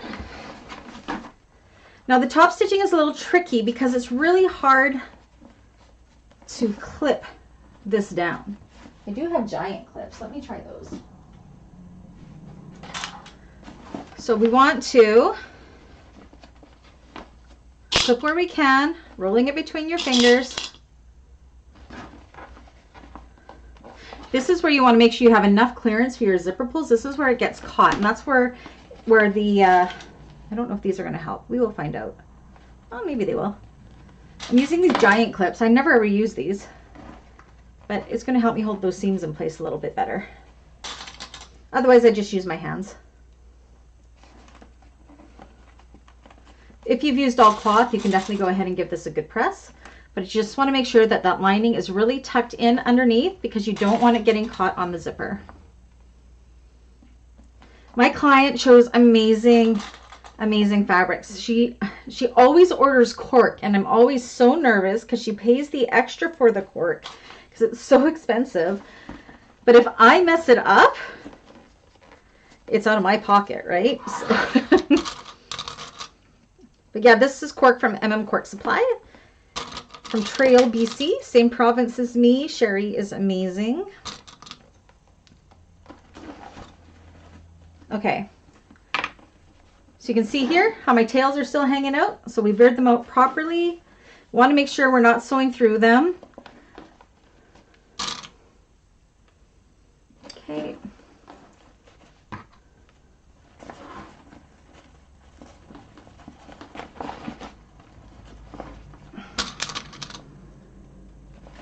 I wasn't sure about this rainbow hardware, but actually it looks pretty nice. Not gonna lie. That's a good thing about doing customs, is sometimes you end up learning some color combinations that you never would have thought of that would work.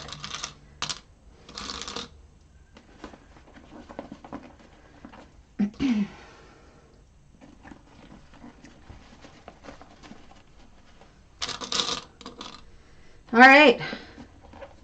Now this is also when you're top stitching. Say you were a little wavy somewhere, you can always kind of bring up your fabric in a way to straighten it out. You can manipulate it to a certain extent to even out that zipper, but mine is looking, I'm pretty happy with it. Okay, so let's go ahead and top stitch this baby.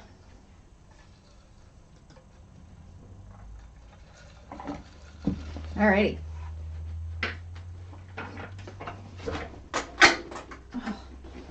This seam guide that came with my, I hate it. I hate this thing. The swing down one. I don't recommend them at all. All right. Upping my stitch length. I like to start by a seam so my back stitch doesn't show as much. And I'm also going to be feeling underneath where my, making sure my lining is staying tucked down and out of the way. Seriously, stay up. Okay, I'm going to start right here and top stitch with 1/8 of an inch seam allowance.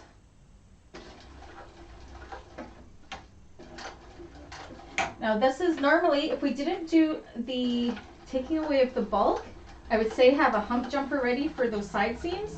Maybe have one ready just in case, but my machine didn't eat it up. I think we've solved the issue of the side seam bulkness, I hope.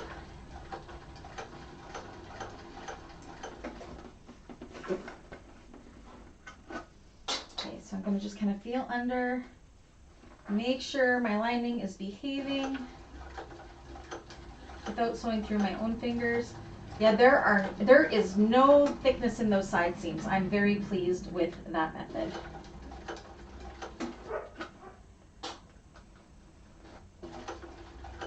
I can see right at that side seam I might have a little bit of a wave, but that's okay. We'll see. We'll see what happens.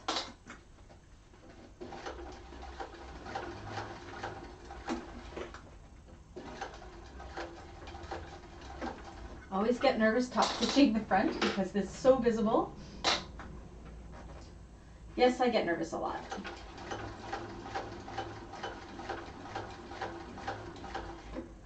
But my zipper is looking pretty straight. I'm pretty happy.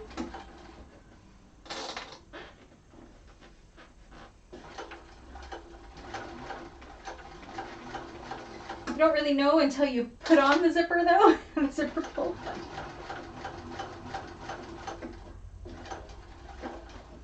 Okay, and when you get to where the tails are, make sure you're flipping your tails up and out of the way so you're not top stitching them to the bag. So kind of flip them up this way.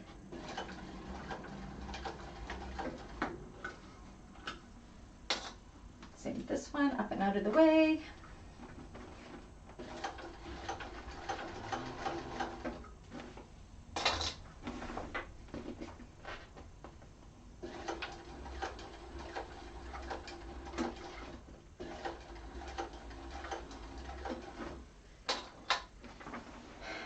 Two-thirds of the way done, almost there.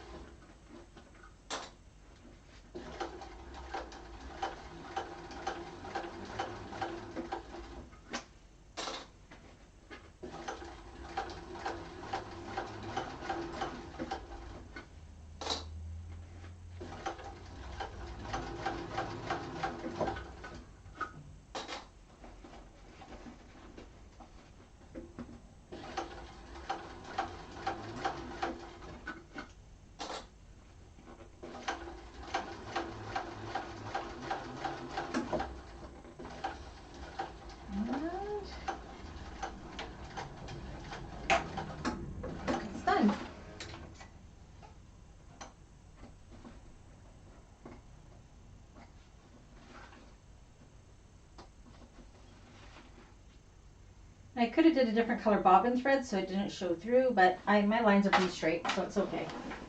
All right.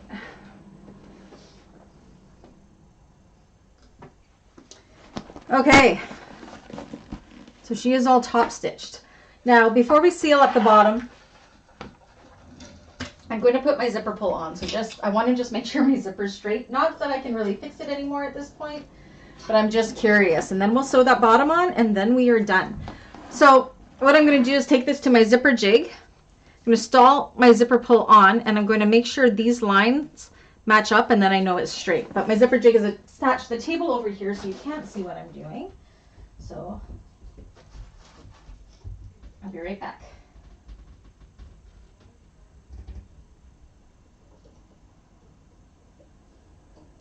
Come on, go on nice and straight. No, didn't get it that time. Not quite. Dog is running up and down the stairs now. Okay, so you can see I got my zipper pull on, and that line is nice and straight. Moment of truth. Doesn't get caught there. Dawn, look, it doesn't get caught. Guys, look, I'm not wavy, and it doesn't get caught on those corners, and my zipper is straight. Woohoo! Nice and straight. A little bit of a bloop there, but this is the part where it usually gets caught up on, and look. Listen to that. I know Dawn will be happy about this. Listen to that sound, Dawn. Doesn't get caught. Okay, so I'm going to take my zipper pull off, and now we're going to work on finishing this bottom. So we're going to undo our zipper pocket, pull out our zipper pocket lining with the opening in it. Again, this isn't in the pattern. This is just for easy turning. Grab the entire bottom opening of your bag and pull it through that pocket.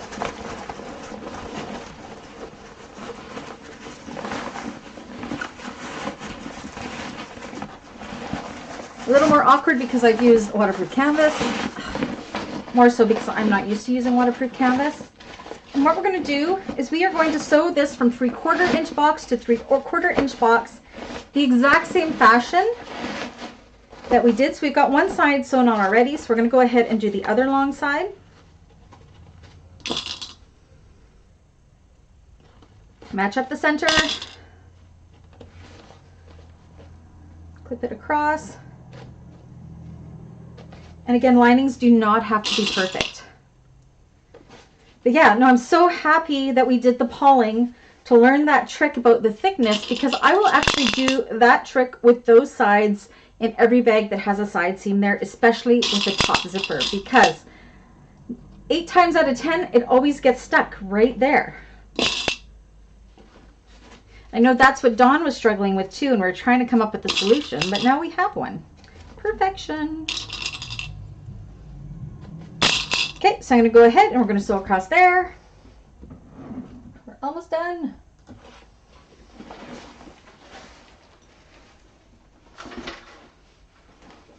And then finishing it like this is just, it's awesome. It's just awesome. Why is my thread being wacky? Holy moly. Okay, so I'm going to start at that 3/4 inch box. I can also see where my side thread started. Make sure that this goes down in that same spot so we have no gaps. And sew it with 3/4 inch all the way across.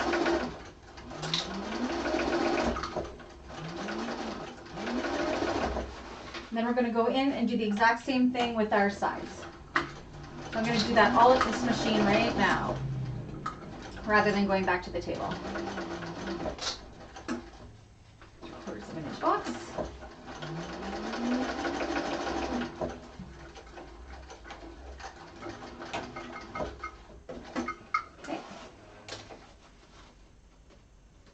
Okay, and then just same things that we did before with the sides.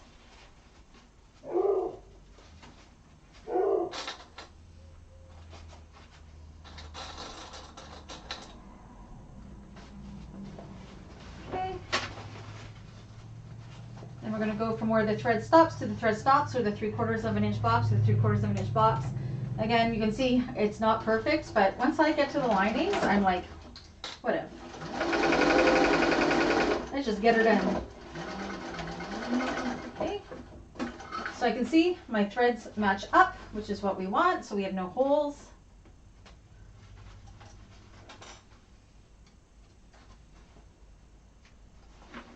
side.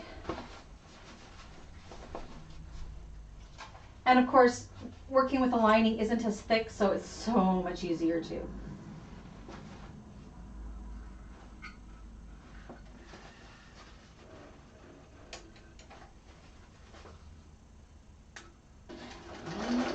Oops, got a little away from me. There we go.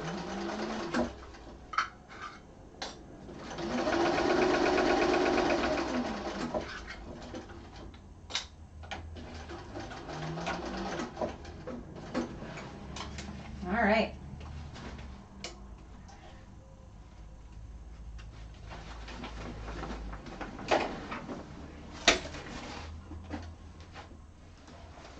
Whew. Okay, so I'm going to make sure, again, everything matches. Everything matches. Oops, I have a pleat here, but you know what? I don't care. It's the bottom. Go ahead and climb up these seam allowances. Make sure you're not clipping into the threads, but we can trim these up now. Just reduce some of that bulk in the bottom. Again, cutting these corners like we did before.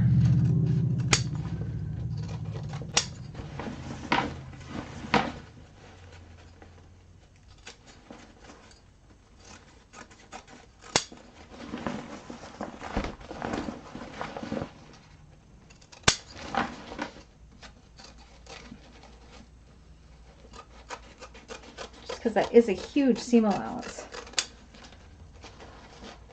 But if we've done this right, it should be nice and tight inside the bag. All right, so stuff that back in. Through that pocket. Look inside, but look at how seamless it is. I don't know if you can see that. And then we can go ahead and we can sew this pocket shut.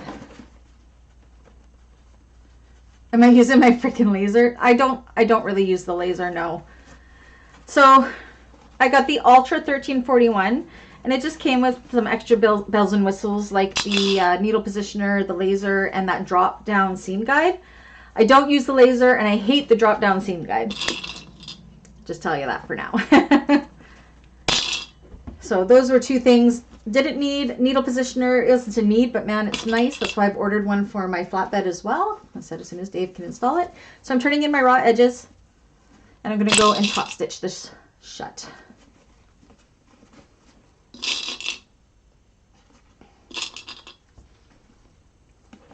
Okay. And I definitely could go ahead and change into a turquoise thread, but it's the inside of the pocket. I don't care. It'll be fine. Nobody's going to see it.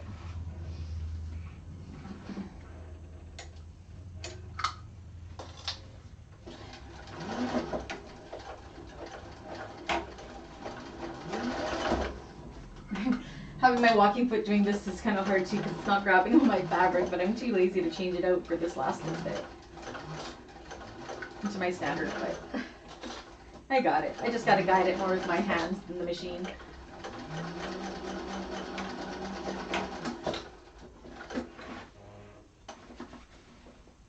Okay.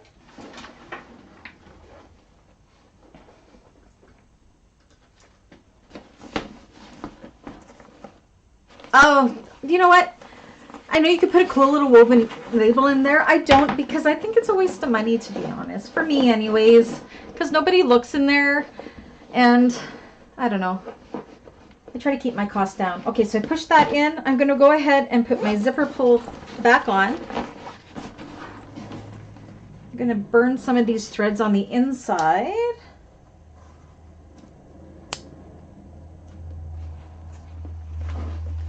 Looks so good. Okay, let me put my zipper pull back on. 1 sec. Please hold. I've installed my fork to my other cutting table over here. It's kind of out of the way. I kept stabbing myself with it on my main table, so.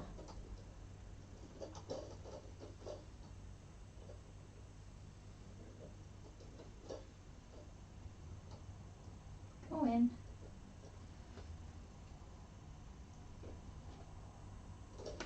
Make sure I got this going the right way.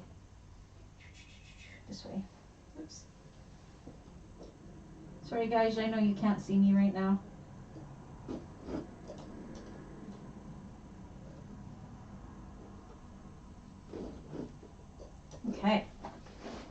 my zipper pull back on. Again, I'm so happy because it doesn't get caught on anything. Again, I have a little teeny tiny bit of a wave here. See, it goes in a little bit, but it's nothing noticeable. There's no wave. Look at that. It's perfect. So, and you can see my zipper pull matches up perfectly here. Look how beautiful that is.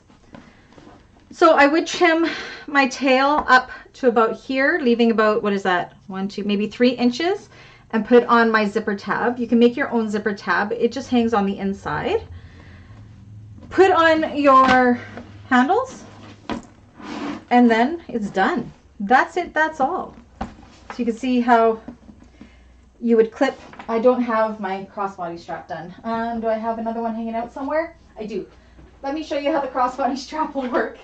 I'll take this one from this bag. So I don't have my one for this bag done. So you would just make the crossbody as big as you can. I'm just showing you how this works for backpack straps, because it's different than the pattern. This is a Brandy hack. And I do all of my backpacks this way. So it's just your regular crossbody strap, about 54-inch length. Because the pattern calls for doing 2 separate backpack straps, and then they're shorter, and then one of them acts as a shoulder strap, not a crossbody strap.